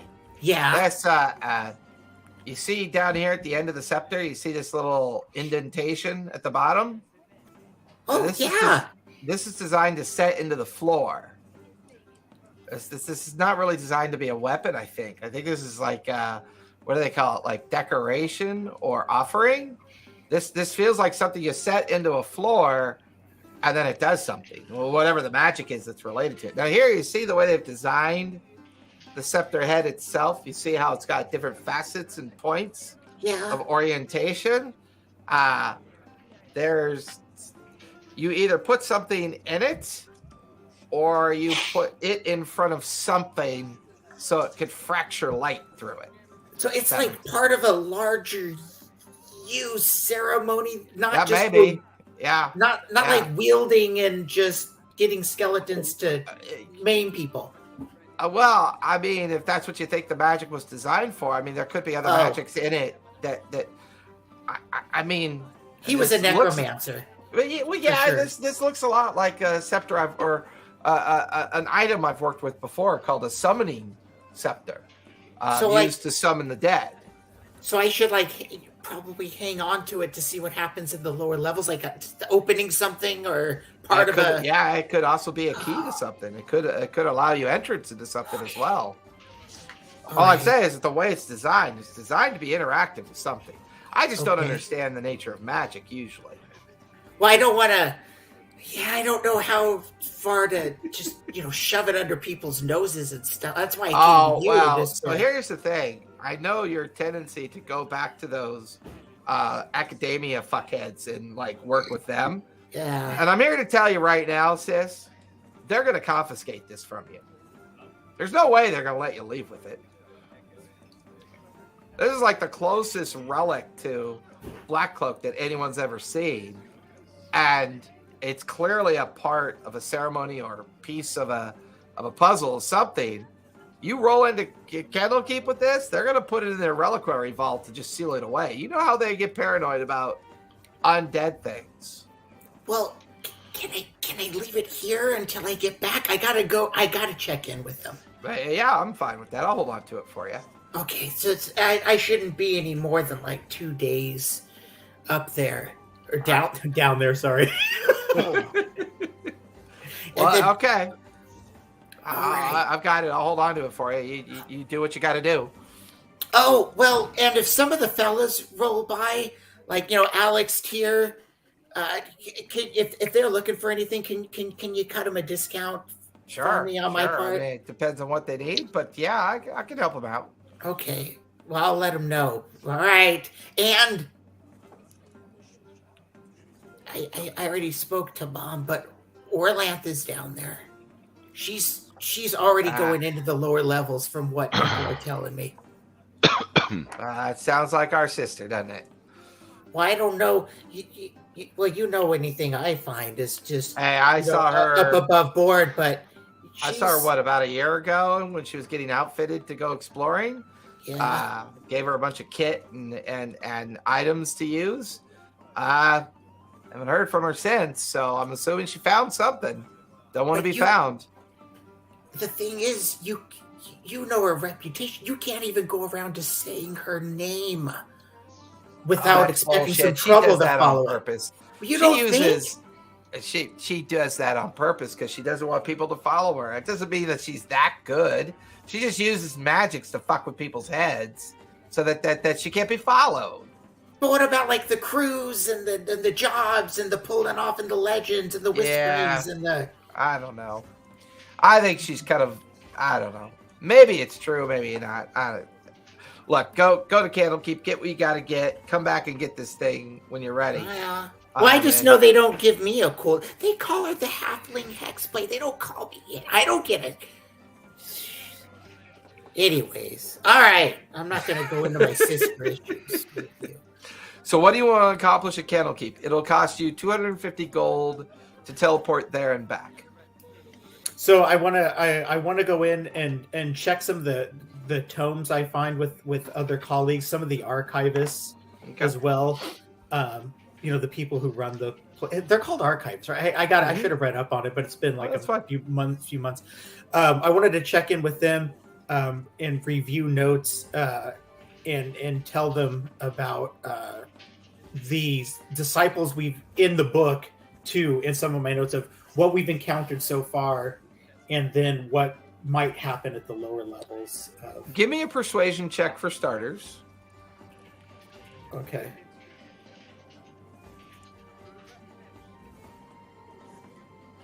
Let me use a luck point. Holy crap. Where's my... Did I take luck? Oh, I didn't take luck. Duh, because I'm a damn... Yeah, I only rolled a 5. A 5?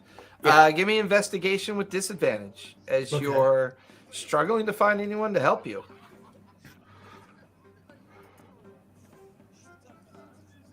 22. 22. The first roll was a 29. I'd have much preferred that one. You're having a hard time finding people that are willing to discuss the matter. Candlekeep, their preference on dealing with Halaster Blackcloak has always been to suppress information that others might use to find his whereabouts and the potential arcane secrets of his power and how he came into power. That's always been their determining threat and concern about the fact that Blackcloak's tomb has never been discovered. They are also not really fond of the politics of Waterdeep. Waterdeep is run by many houses of influence. There's always this sense that if you don't pay the right amount of tax, you're never really going to get the level of kind of involvement, encouragement, or integration with Waterdeep. And they've always been kind of... Candlekeep is always willing to bring academic successes to those that are willing to learn from it. But they very much want to keep control over the information that is occasionally leaked out. However, knowing that this is kind of a dark, kind of denizen portion of this world's history of Waterdeep, the founding of Waterdeep, and to some degree, people believe that the first founding of arcane magic was kind of like imbued by Halaster's existence. Like his subjugation of elven magic after the elves have left this location and eventually just became a fishing village that turned into a town, a village, a city over great amounts of time. It's believed that Halaster had invoked a lot of elven magic to be the basis and foundation of his own magical acuities. So, in the occult section, you find the old wizard that goes by the name of Hashback. He has been down here, a curator, for many decades. And gives you a bit of a sympathetic ear. And he uses your inquiries and all the information that you brought back to him, that he gives you a book that is incredibly old, incredibly well preserved, and it is the known written histories of Elminster's understanding of the origin of the arcane. This particular book that Elminster wrote focused on the idea that Blackcloak tapped into an existential existence in order to funnel arcane magic into the material plane. When he did that, he granted safe haven to a group of individuals that go by the name Githyanki. What was the realm again? Was it the existential realm of existence? Okay. Yeah. And by discovery of this, some believe he accidentally tapped into the astral plane. He may have inadvertently invited in a group of protectorates called the Githyanki. And it's possible that these Githyanki were used to protect the final area leading in to his own resting place, his tomb. The Mad Lab, as well as the Madman's Tomb, that has always been kind of legendary conversation. So astral plane, the Githyanki, because the Githyanki typically like time travel, dimensions, all that sort of stuff. So they kind of guard his tomb, like in a sense. That's kind of the way Elminster wrote up his understanding. The reason why Elminster found this interesting is there was one of a near fatal attempt that Elminster made to actually shift into the astral sea and then use a Githyanki guide to find his way down into the entrance point of the Undermountain. In other words, avoid all the transitory principles of the Undermountain and actually gain entrance directly to the tomb. Unfortunately, they were ambushed in the process. Elminster nearly lost his life, and his Githyanki guide was killed as well.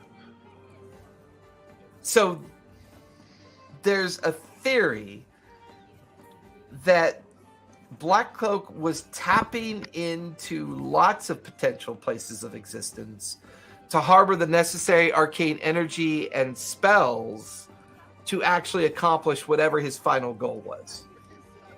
Mm-hmm. And then Elminster gave up the immortality thing. Yeah, Elminster gave up on the study, and this was a very long period studied book over many decades during Elminster's reign. Elminster lived on beyond this, and he just gave up on this study. Correct. Well, Some don't even know how old Elminster really is. Like, there's 678 years old. Yeah, I mean, there's a lot of different understandings of Elminster. Give or right? take a decade or so. Yeah, and there's some that don't see much difference between Blackcloak and Elminster, other than Elminster was doing arcane activities for the sense of preservation of his allegiance to Waterdeep and the nature of how important arcane magic was to Tyrell and its survivability against the Red Wizards of Thay. But there's always been this underpinning rumor that there might be a hereditary relationship between Halaster and Elminster. but it's never been exposed. It's never been understood as true or false. Just people that talk in drunken circles and create rumors for the sake of rumors. Hypothetically, would that make Halaster a sorcerer? That's the theory. Like, there's a lot of potential theories.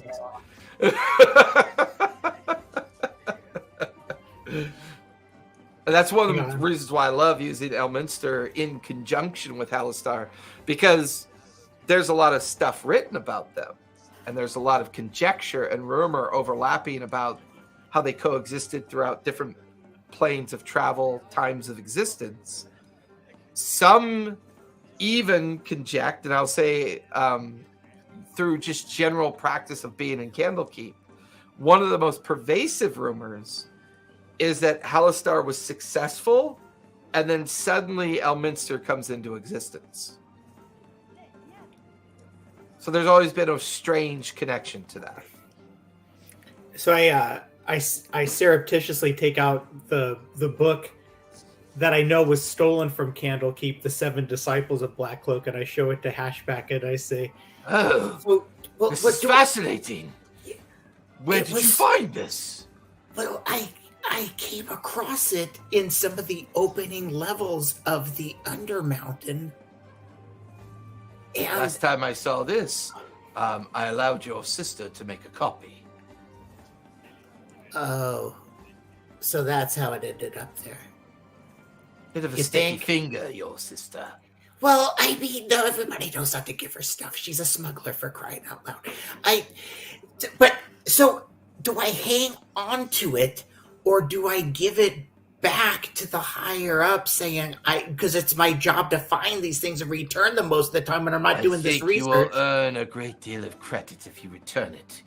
If you've already had this many successes, and you know who the remaining students of Halaster are, the only thing you're going to discover further down below Skullport is information relative to the final bindings and defensive levels before finding Halaster's tomb. I think I can at least grant you this Elminster journal for further study while you return this to me. That way I can officially say that you've checked out this one, and for the benefit of your family's good name. We'll just say your sister gave it to you to return, and you successfully returned it to us. Okay. All right. See, this is already working out. I mean, it's Not this really. isn't No, as- go away. Okay. So this will eventually bring you back to Waterdeep, and eventually allow you to be smuggled back down below through the hidden cove. With that, everybody else, Tyr and Alexander. Tyr, did you want to do any? Oh, wait. Gelmir, yours is the easiest one, so we'll finish up yours really quick. We'll say you gather up all your worldly wealth and possession that you decide to send to your family, and you use one of the local shipping services to do so. Where would your family be located at, by chance? I have no idea. So basically, I was just given like a forwarding address that I assumes forwards to another address, to a PO box, basically.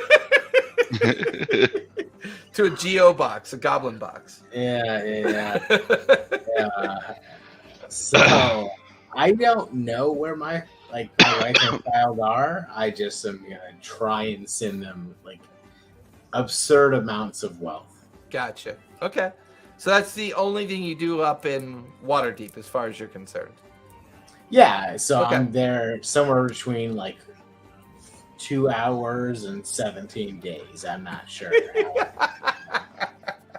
2 hours and 17 days. All right, Alexander, anything you want to do up in Waterdeep? Yeah, the only other thing is I kind of want to shop for myself, and the only thing I'm really looking for, one, I want to maybe add like another potion or two of oil of sharpness. I know I haven't used them yet, but I feel like I'm going to start using them. And then the other is I want to find either a way to upgrade.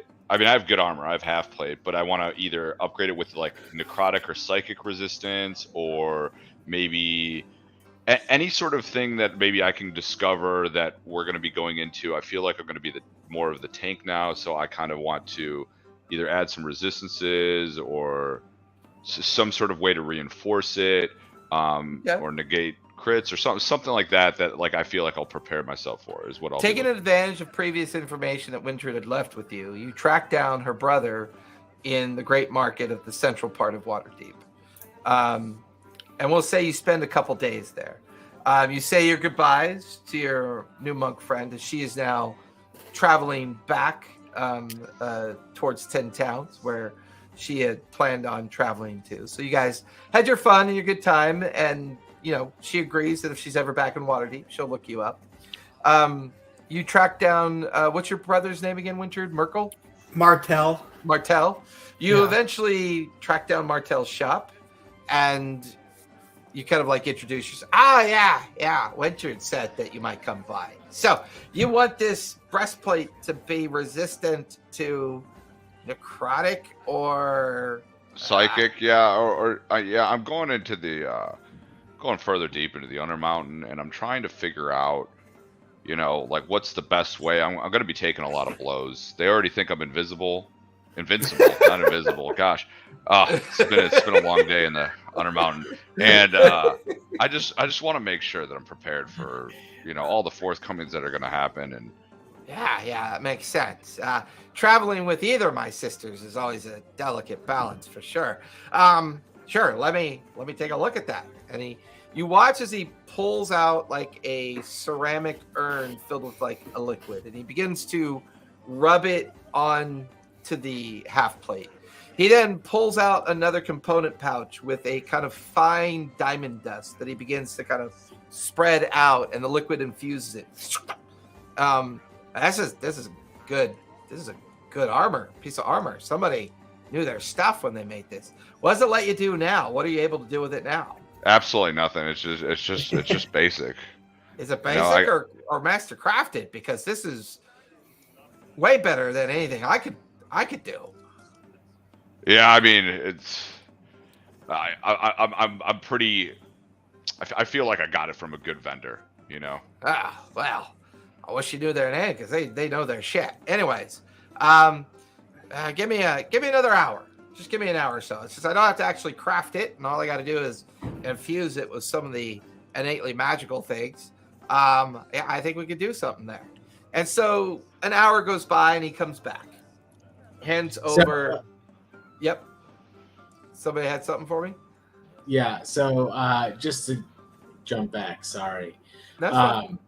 I know like my wife and child left the city because it was too dangerous. That's what they told me.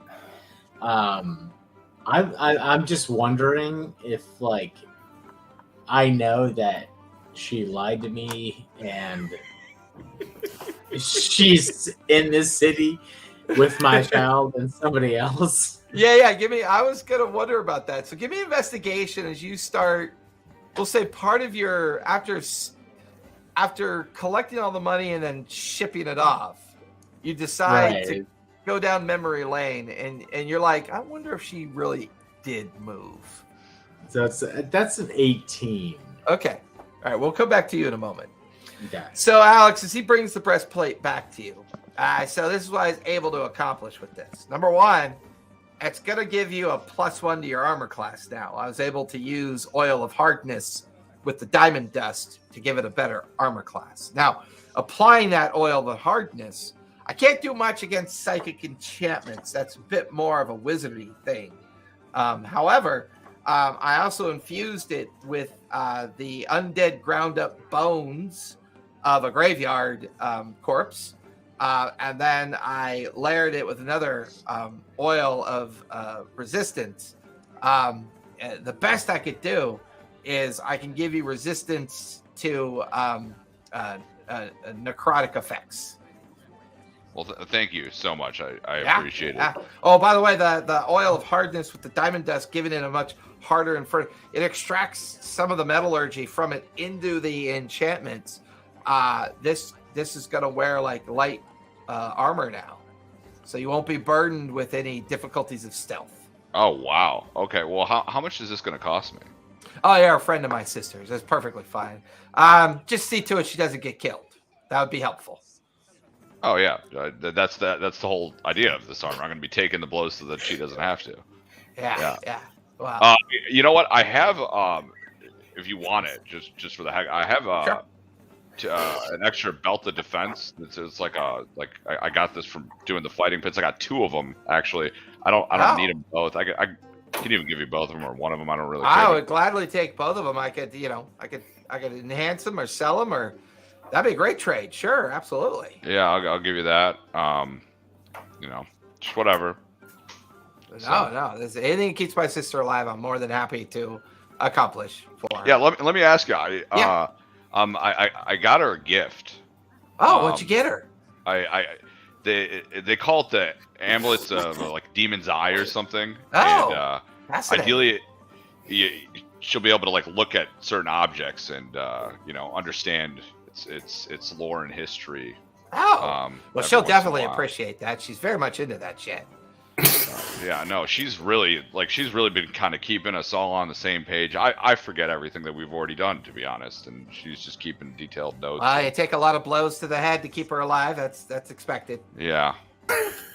Yeah. Well, thank you. It was really nice meeting you. I appreciate it. You bet. Good luck. Thank you. All right, so that'll wrap up your activity up in Waterdeep. I will, because I think Alexander would want to conclude this. Well, since Gelmir is about to resolve the lie of his wife, which is going to be funny as fuck, because I had that written up just in case. Alexander is in the Central Market. Tyr, is there any place you want to go in Waterdeep, since you do have passage there and back? I don't know. I got it. Because I kind of feel like the 3 of you might run into each other going back to the Yawning Portal to collect on the bets. Yeah, that's probably what I was thinking of. I thought we discussed that someone was like, "Oh, you're not going to be able to because it's void after so many days, right?" But I would like to go there and shake them down a little bit, want my money back. So, I want to be there when that happens, though. That's a day 2. You know, I didn't well, we place can any actually make bets. that the final day in Waterdeep, where you guys all kind of meet, realize that you have an opportunity to go back to the Yawning Portal and potentially figure out, what they thought, like what happened to you guys. But before that, Gelmir, you actually tracked down your wife, and from an alleyway near the north end of Waterdeep. Often bordering with what's called the North Ward and the Harbors Ward, kind of like smushing together. It's a very kind of like middle class kind of like setup, but also intermixed with working class, where some of the buildings are nicer than others, some are run down. However, you see your goblin wife is in the front yard of her kind of just like very moderate home. She seems to be sharing tea with an individual you don't recognize. Now, the yard is filled with a dozen children. All of them somewhat look like your wife, but only a couple of them look like you and your wife. And you're beginning to realize that this is just a perpetual shakedown of she meets someone, marries them, has kids with them, and then claims to disappear. And you realize you're probably looking at dozens of children that aren't yours. She's clearly in the midst of courting another target. And that's when you come to the realization that all of this has just been a sham. The whole thing has just been a sham. Is there a male in the yard, like a full-grown, like adult male, like a? She's currently she's currently sitting at a table in the front yard, talking to another male goblin. Okay, I'd like to just wait for that male goblin to be like alone. Okay, I'll say eventually she goes inside to refill the tea kettle, and he is patiently just sitting there. He's wearing yellow, orange, and purple like footman's attire, like a butler would. He's got a kind of like dozen random flowers like sitting alongside on the table, and he's just got this big, like, huge goblin grin, like he's about to just become successful as he's courting this woman that clearly has a lot of money. And he's just sitting there tapping his fingers, just kind of mumbling to himself as your current wife, ex, depending on your frame of mind, gets up to go in. I'm gonna refill the tea kettle. Be right back. Don't you go anywhere. And she like gets up, walks in. The kids are all playing different games. The goblin games tend to be both strange and violent at the same time, but that's just their nature. So he's currently alone. Yeah, so I'll approach him. Who are you? What are you doing here? Hey, I'm so happy that you're here for, Globilda and our children.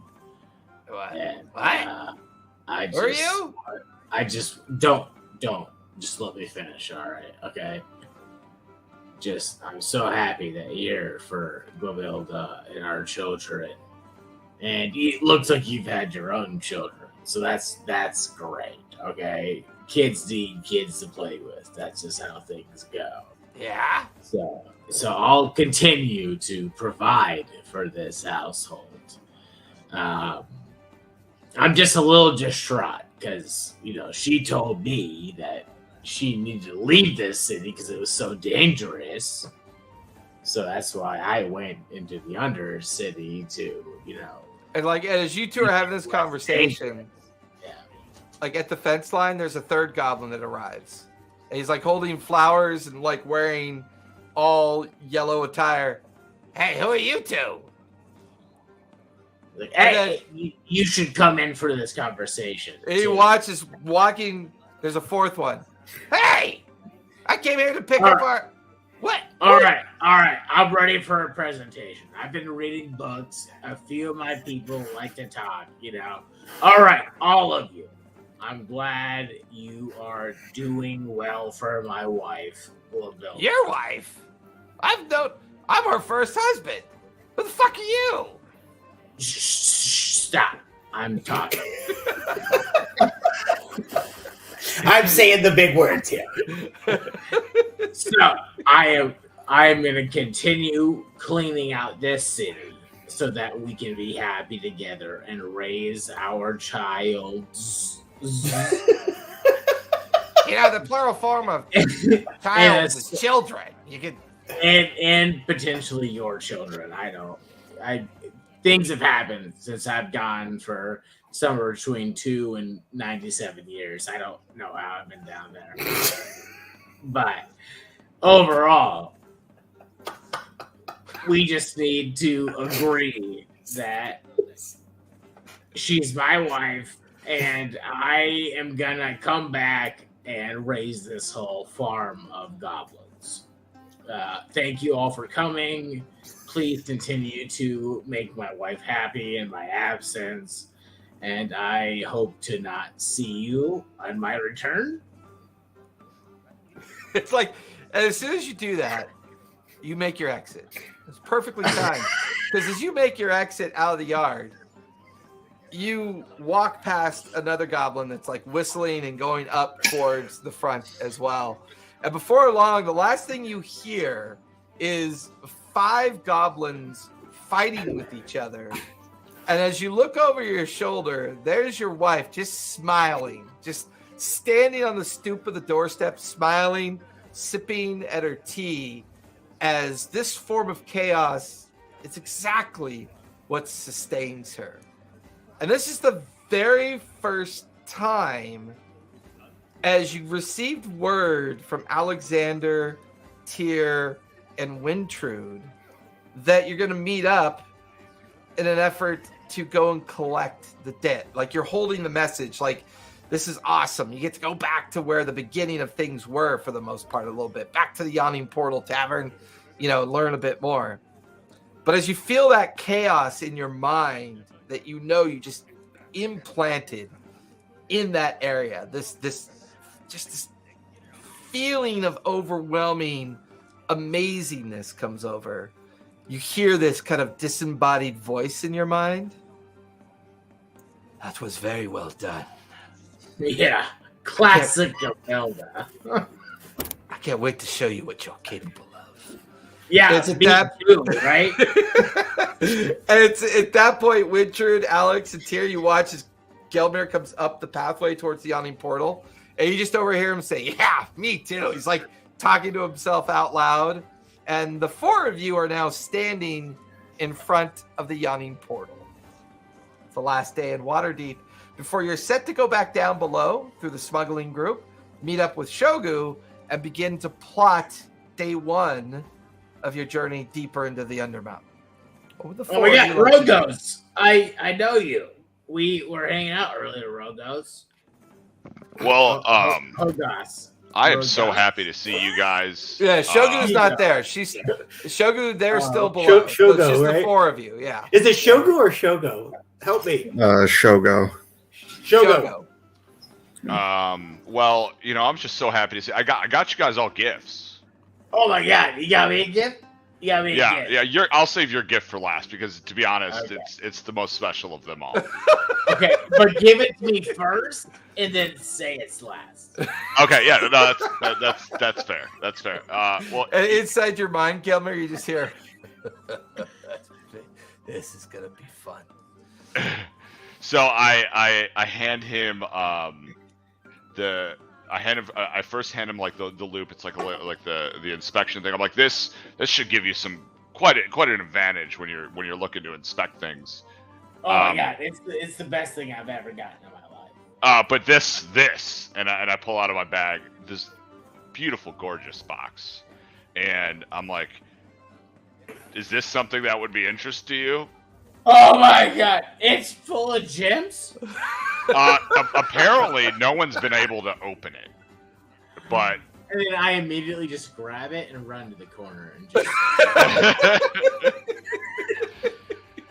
So now that Wintrude, he's, you get he's the out of the way. monocle. Wintrude, you get the monocle, or who's getting the monocle of knowing? Oh, that's right. Gelmir gets the monocle of knowing. Yeah. And you also now in possession of the box of insanity.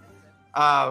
And Gelmir takes the box and immediately goes running over to sit near the entrance of the Yawning Portal, sits down on a stone bench and just starts fiddling with it and manipulating the box. Wintrude, I got you this. They call it the Amulet of the Demon's Eye. Apparently, you can look at objects and understand their innate history. Will be a really cool discovering tool. It also came with this book, so here you go. Well, thank you. Yeah, I don't even know what to say, Alex. I just feel like you have a better understanding of history. The guy said you could use this amulet. I think once in a while, once per day, something like that. And you could look at any object that you desire and you're interested in, and you'll learn about the legend and lore and all the maybe even some stories. Like just you'll learn about that. So it's just a free insight into the future of. You have to pick wisely because you can only do it ever so often. But if there's something you're really interested in, you could use it and learn more about it. Well, this is very kind. This will be an extremely great help for Yeah. the rest of the adventure. Yeah, I hope it helps. And for Tyr, I got you a lot of cool music here. And I pull out, I ruffle some papers. I pull out. So I got this first thing. It's about 24 music sheets. But I believe they will teach you how to maybe sing some sort of song that maybe silences. I couldn't understand what he was saying, but apparently it's supposed to be really, really cool music. And then I got you some extra sheets that he threw in, some new age stuff. I don't know if this is what you're interested in, but Wonderful. Thank you, Horned One. Silence others, so only my magnificent voice can be heard. Yeah, I don't know if that's exactly what he meant, but yeah, no, it sounds. Don't silence my voice. I mean, that would be kind of weird and ironic. Like, if I give you this, then you shut. I'll just stop. I can't wait to get in there and watch their faces when they thought you guys were long gone in some horrible accident or something under there, and you've come to collect on the bed. This is gonna be great. They doubted. Yeah. Gelmir, give me a charisma save, please. Oh golly. That's a 9. A 9. Okay. You Solid. know people are talking around you, and you know that you just heard Wintrude's voice, but you're too fixated on this box. But your body, like, involuntarily still follows the rest of them inside, but you're still focused on this box. Give me investigation with disadvantage as you try to figure out if you can figure out the puzzle, this first layer of getting this box open. First one was real good. Second one's a 17. Okay. It's when the voice in your head pipes up. Huh. This is difficult. Clearly, it's got gems inside of it. You give me a moment. I can figure this out. Right, you're distracting me. Stop talking. All right. And to be clear, are you a person or a person that I can't see? Or are you Rahi, maybe? Alex, as far as you can tell, the box is working perfectly. I tell Wintrude, I pull Wintrude and Tyr to the side, and I say, just so you guys are aware, his present is a little bit more difficult. The guy didn't give me the specifics. What he did say is there is some benefits to it, but there is the low chance side effect that people tend to go insane. And so he ended up giving me this box for free as long as I document what happens. But he says that you could get some pretty cool gems out of it. And yeah, so I just giving you guys the forewarning in case this really goes hooray. Yeah. All right. Fuck you guys. All right, this is my box. Do we hear You everything? guys. Are we hearing everything Gelmir is saying, talking to himself? Yeah. I'm gonna cast message to Gelmir and say, "Yes, Gelmir, it's me, Rod." Yeah. This is my box. All right, and I will unleash Rahi onto the world, and she will be destruction on the face. You guys stumble into the Yawning Portal with this conversation playing out. And it's the afternoon crowd. You can see that fresh groups of adventurers have arrived with the intent on adding their names to the ever-growing chalkboard of, like, the tiered system of survivors. There is Wintrude's name, including her party, that have been missing. They have the days counted next to it, which I think we put you at. Let me go back to my notes. We would have been down there for like 8 or 9 days, right? Or 10 or something. So after the time skip, this is the 4th day of the time skip. In the 9th day was the beginning of the conversation of the House of Pain. Morning of the 9th day or 8th day, then the morning of the 9th day, 4 days. It's been 13 days. 13 days. Okay. Since you guys were last here. As we walk in and they're making their bets, I'll just say, "There's no use. We killed everything from here to Skullport."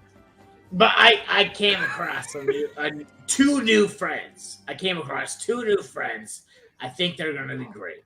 One is this new guy named Grojo, and and then the other is Rahi is in this box. Gilbert now is convinced that the essence of Rahi is in the box. She is imbued in it. And that is the ultimate treasure, is to release Rahi's sentient nature. I point to Shogo. And then Shogo's not there. Shogo's still down below. But no, Man. we're below now, right? No, you're we're in in the the No, Yawning Yawning we're in the Portal. we're at the Yawning Portal Yeah. Oh, okay. Yeah, you're up top. So you're not down below yet. So we'll because get there in a moment. Alex and Tier need to collect on their bets. So Yeah. I will. So, I Wintrude- will flip I that. didn't bet on myself. I just No, you didn't. just- But yeah. you had to indicate the party's name, Right. and you were leading the party. So, Tyr, do you remember your bet? I think we were 20 or Uh, 30 gold each. No, I think I bet 100 gold. Oh dang, where was it? Oh, was it? So, Tyr, you win. I did a bunch of You gold. as well. each day that you were missing, and then upon return becomes a day of odds. So it's a 13-1 odds that you would return on this day. So Tyr, you win 1,300 gold. Show me the money. Alexander, you would win 30 times 13 is what? 390? 30 times 13 is 390. Yeah. That'll be 390 gold that you would earn. Gelmir, would you think Gelmir would have betted on himself when he went down originally? Not at all. Okay. Gelmir would definitely not. But I would say your passive is high enough. Gelmir, you see the original leader of your party is up on the chalkboard. And now you have an idea of how long you've been down there. But As what it's been- name is that? That I see? It's the Darkness Dwellers is the name of Is the our party. group? Not this group, but the group you were a part of. Remember, Oh, I you see. delved That's before right. all Yeah, them. You yeah, just yeah, happened to yeah, join them, because it was like, they're down here. Might as well just travel with them. And, after they kind of like laid so waste my to the other. OG party that came down Yeah. to. So the original save party my that you were marriage, attached to when you delved is 64 days old. So it's 64 days ago that they originally so ascended down. 17 years. Yeah, just like what you thought it was. Yeah, 107 years. Yeah. Durnan just stands there. Well, I'll be fucked. Ha! Wintrude. Well, we knew that you guys were doing okay. There were a couple that were with you that ended up coming back out of the, of the pit. But well done. Well done. Well, just give me a moment. Goes up to the chalkboard and erases it and kind of writes your name up on the survival kind of board, top tier survivors. There's all these different groups up there. Pays both Alexander and Tyr. Looks at Gelmir with a curious kind of remembrance and shakes his head. Yeah. Well done. You here to stay or what's going on? Here for the Oh, money. well, we've got projects going further. Ah. We made it all the way to Skullport, but we're No not done kidding. yet. From here? From this spot? I didn't know there was a way all the way to Skullport from here. From some of those other names, do they cross them out? Like, how long do they wait before they remove a name from the board? They don't ever really wait. It's all part of the illusion of this place. Uh-huh. You could see some names completely crossed out that have been gone for 6 months. You could see some names have been freshly wiped and then written up over to the other board. So I'll it's like- say like, as soon as they find out they're dead, they kind of just just kind of just strike it off the list. So I would like to But- make a note of all the names that aren't crossed out. Okay. And my group is not crossed out, correct? Correct. Okay. Correct. They don't know what's happened to your group. You're not even really sure you know what's happened to your group. So, Gelmir, we killed your group, just so you know. Yeah, I mean, so Tyr, there are 2 group names up there that strike your fancy. One is called the Willful Watchers, and another one is called the Risk Takers. And what's my group called? The Darkness Dwellers. Tyr, could you write that down too? Because I won't.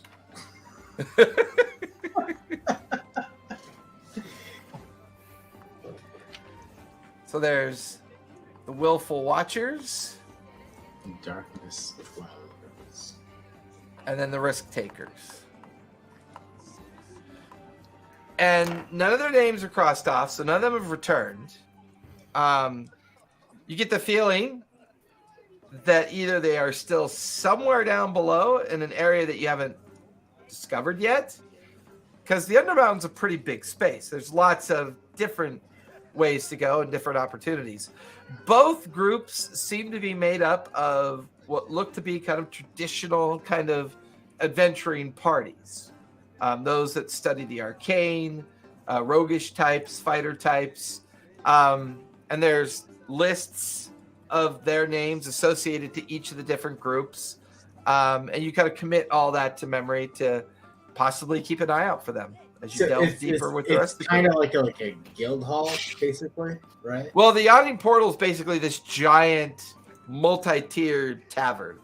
It's 5 stories tall, and the main floor of the tavern is this open pit that they take bets on when people go down into this pit and how long until they see them again, or if they never see them again. And it's just There's a huge board in the back. yeah, it's like, and the boards are run by the dwarf, and then Durnan is the proprietor of the Yawning Portal.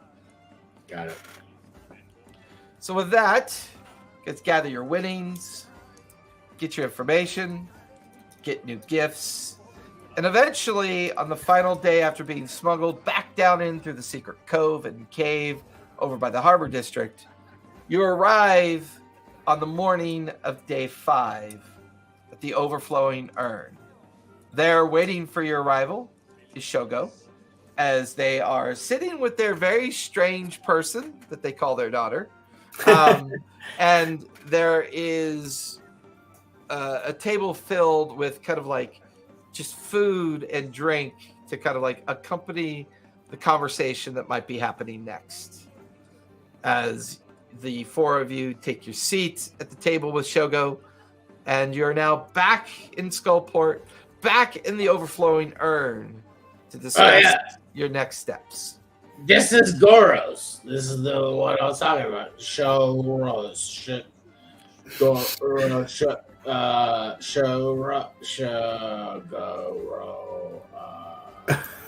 I sort of patted his head like, good try. Yeah, this is Marlboro. Which, Hello. I'm for everybody else, you would also notice that Gelmir has a new companion as well. A youthful ape about Gelmir's size.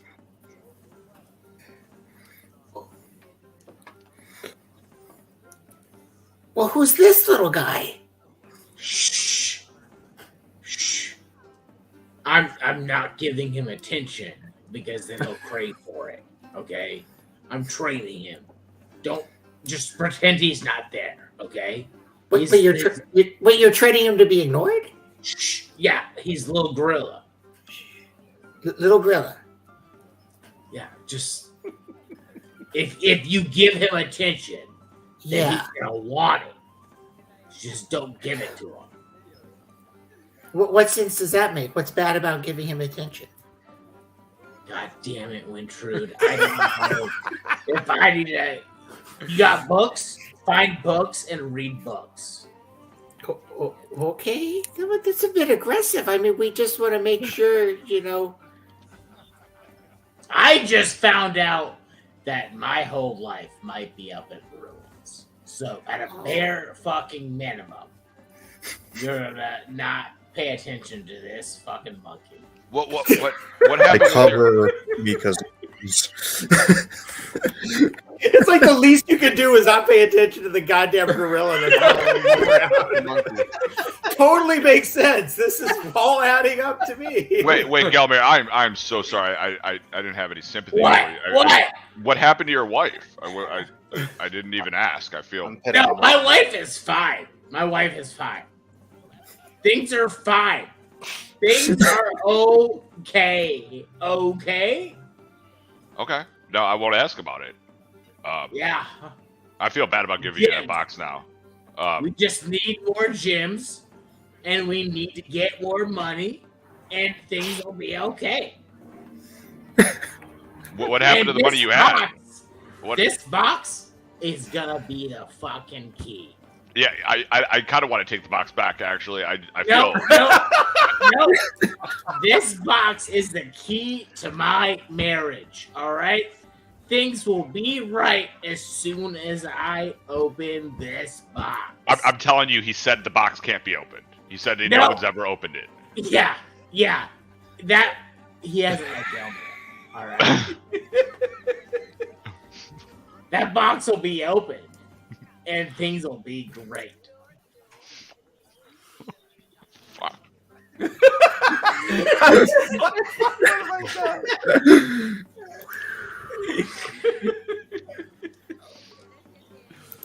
Anybody else want to talk about my marriage?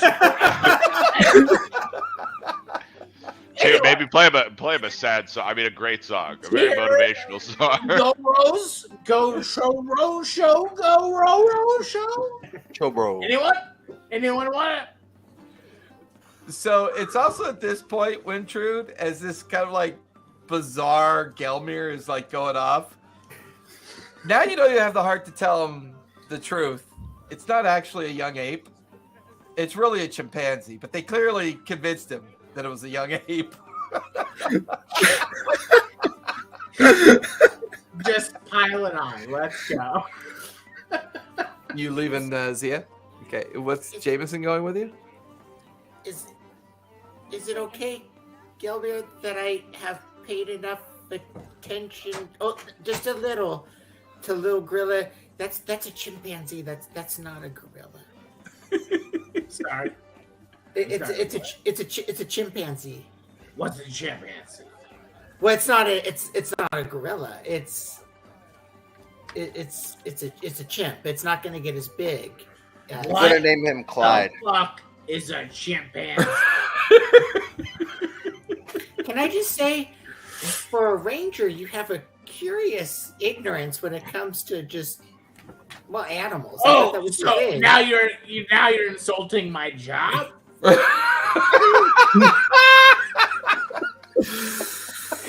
God damn! All right, I had a rough day. All right, I got a hang baby on. gorilla, Yes. and I lost my family, and now I don't have a baby gorilla. Is that what you're telling me? Wait, It's a gorilla. It's a gorilla if Push. you want it to be a gorilla. Hold on, It's hold a on, gorilla. hold on. It's whatever you want it to be, Gelmir. Honestly. Gorozon. How about this? So I rummage in. I'm just sorry. I gotta make this up from my inventory. I take out like a little bit of whiskey Okay. and I pour it into a glass, like two like little tins. And Let's you and I just take a second and have a drink. Let's Oh. toast little gorilla. Let's toast ignoring him. If that's that, let's toast just let's toast your decisions and what's going on. It's okay. I will drink everything available, including Wintrude's, and then turn to Shogo and be like, "What? What are you saying?" You Garage say box? you lost your family. How? Yeah. Well, because they said the city was too dangerous, so I went out to, clean up the city, and I came back. Lo and behold, she's still got a family out here. She got multiple families. She's two-timing you. Whoa, no. She is two-timing everyone else.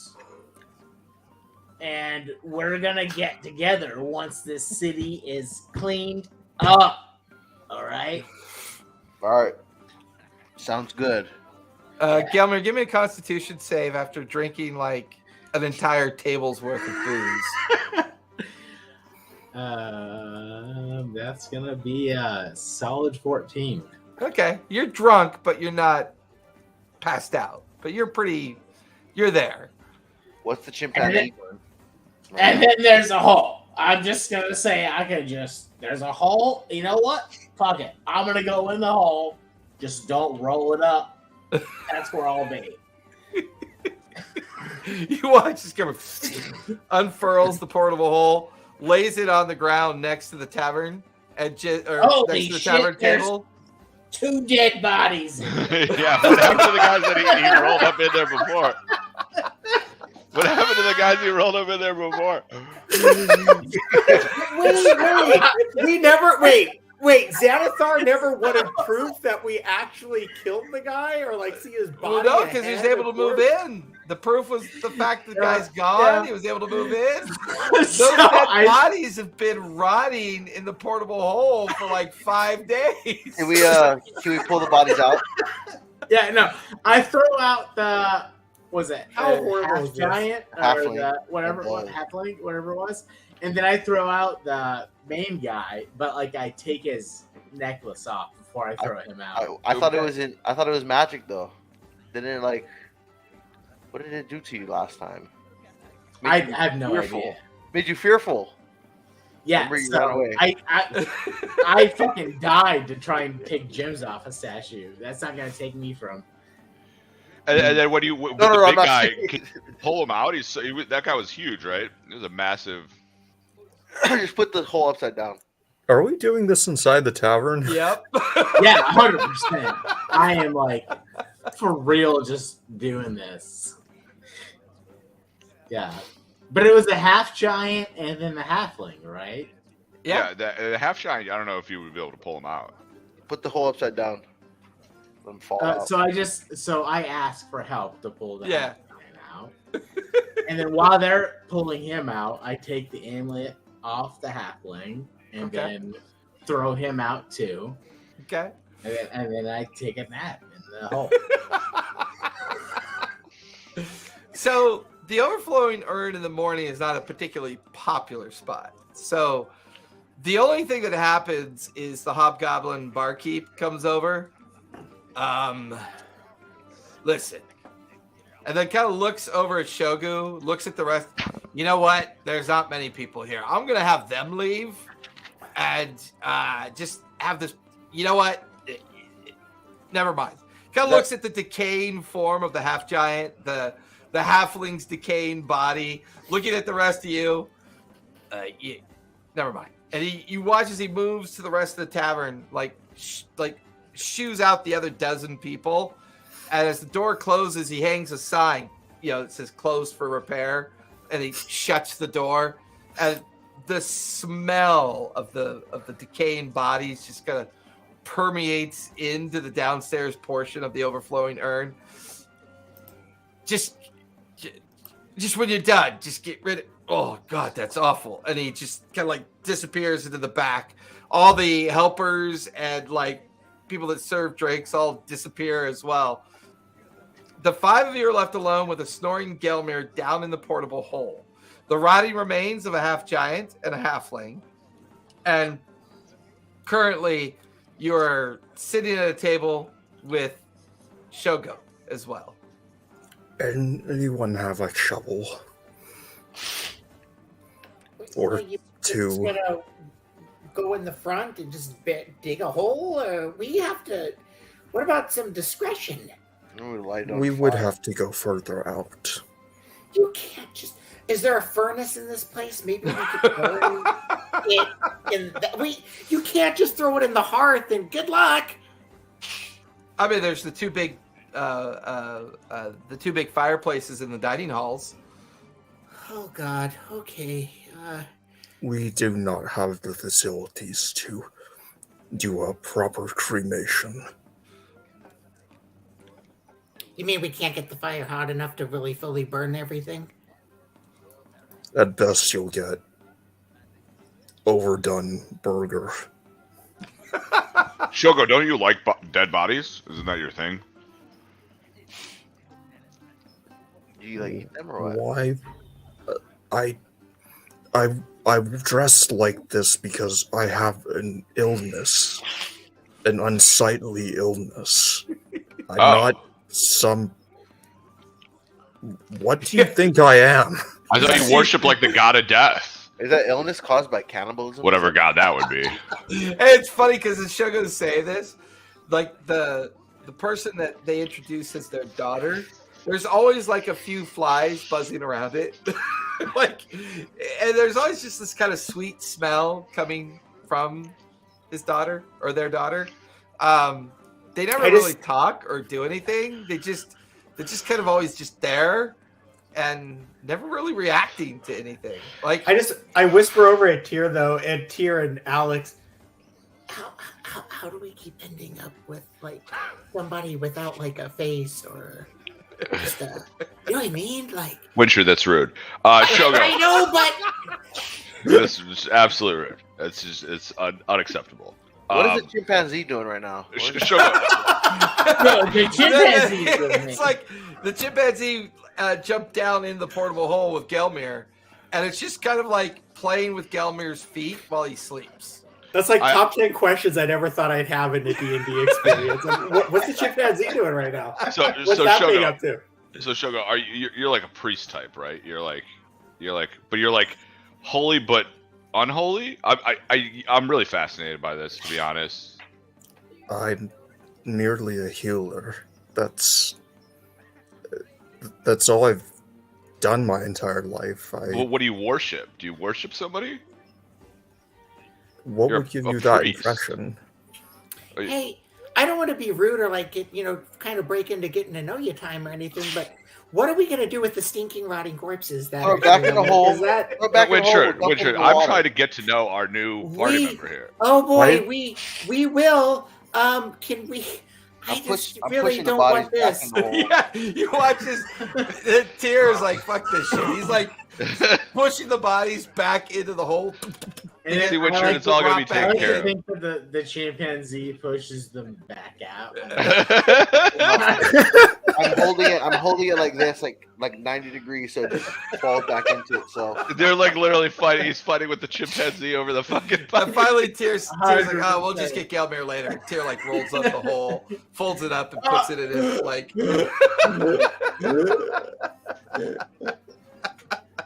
So Shogo, where like what's your story? So you worship but not worship. You like the dead. You like the living. You heal. I'm very. I'm just trying to figure out your. I don't. You're like an The enigma. next level of.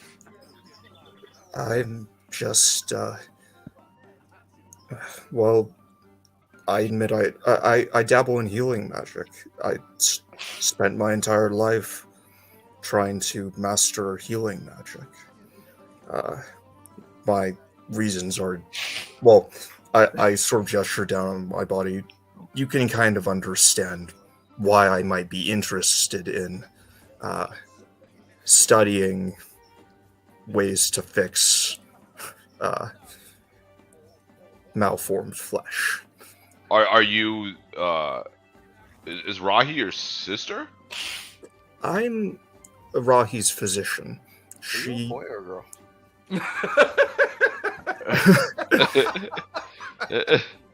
She refers to me whenever one of her organs starts to fail.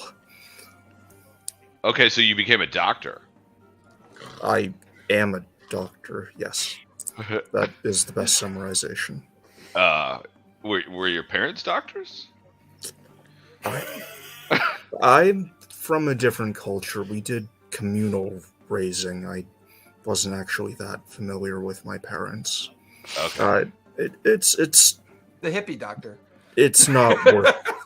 I mean, my worrying parents are about. dead, so like I just, or I think that they might be alive. You know what? I don't even know. I mean, I thought they were dead. It doesn't matter. But I'm just fascinated. You know, I have put it trust this way. issues. You know, it's, My home was not a good place, especially for a person like me. So I left, and best not to talk about it. That's all I need to know. Let's get a move on. Okay. Yes, if we have enough spare time, I would like to take these bodies to the countryside to bury them. There ain't no countryside. We're in a dungeon. I'm sure there must be some Feed them to a land monster. outside of Use- Waterdeep. I use know the it's a bit of a walk, but everyone deserves a burial. No, we're back in Skullport, right? We're back in Skullport. Oh yeah, you're now. back. Oh, down we're back in Skullport. Skullport. Yeah. I mean, we I- can Feed them to look, a look, worm. look. Here's what we do. You Here's what we you do. Toss them to the sea. Here's what Winter, we no, do. I got it. Winter, I want to cut you off because I think it's important to cut you off.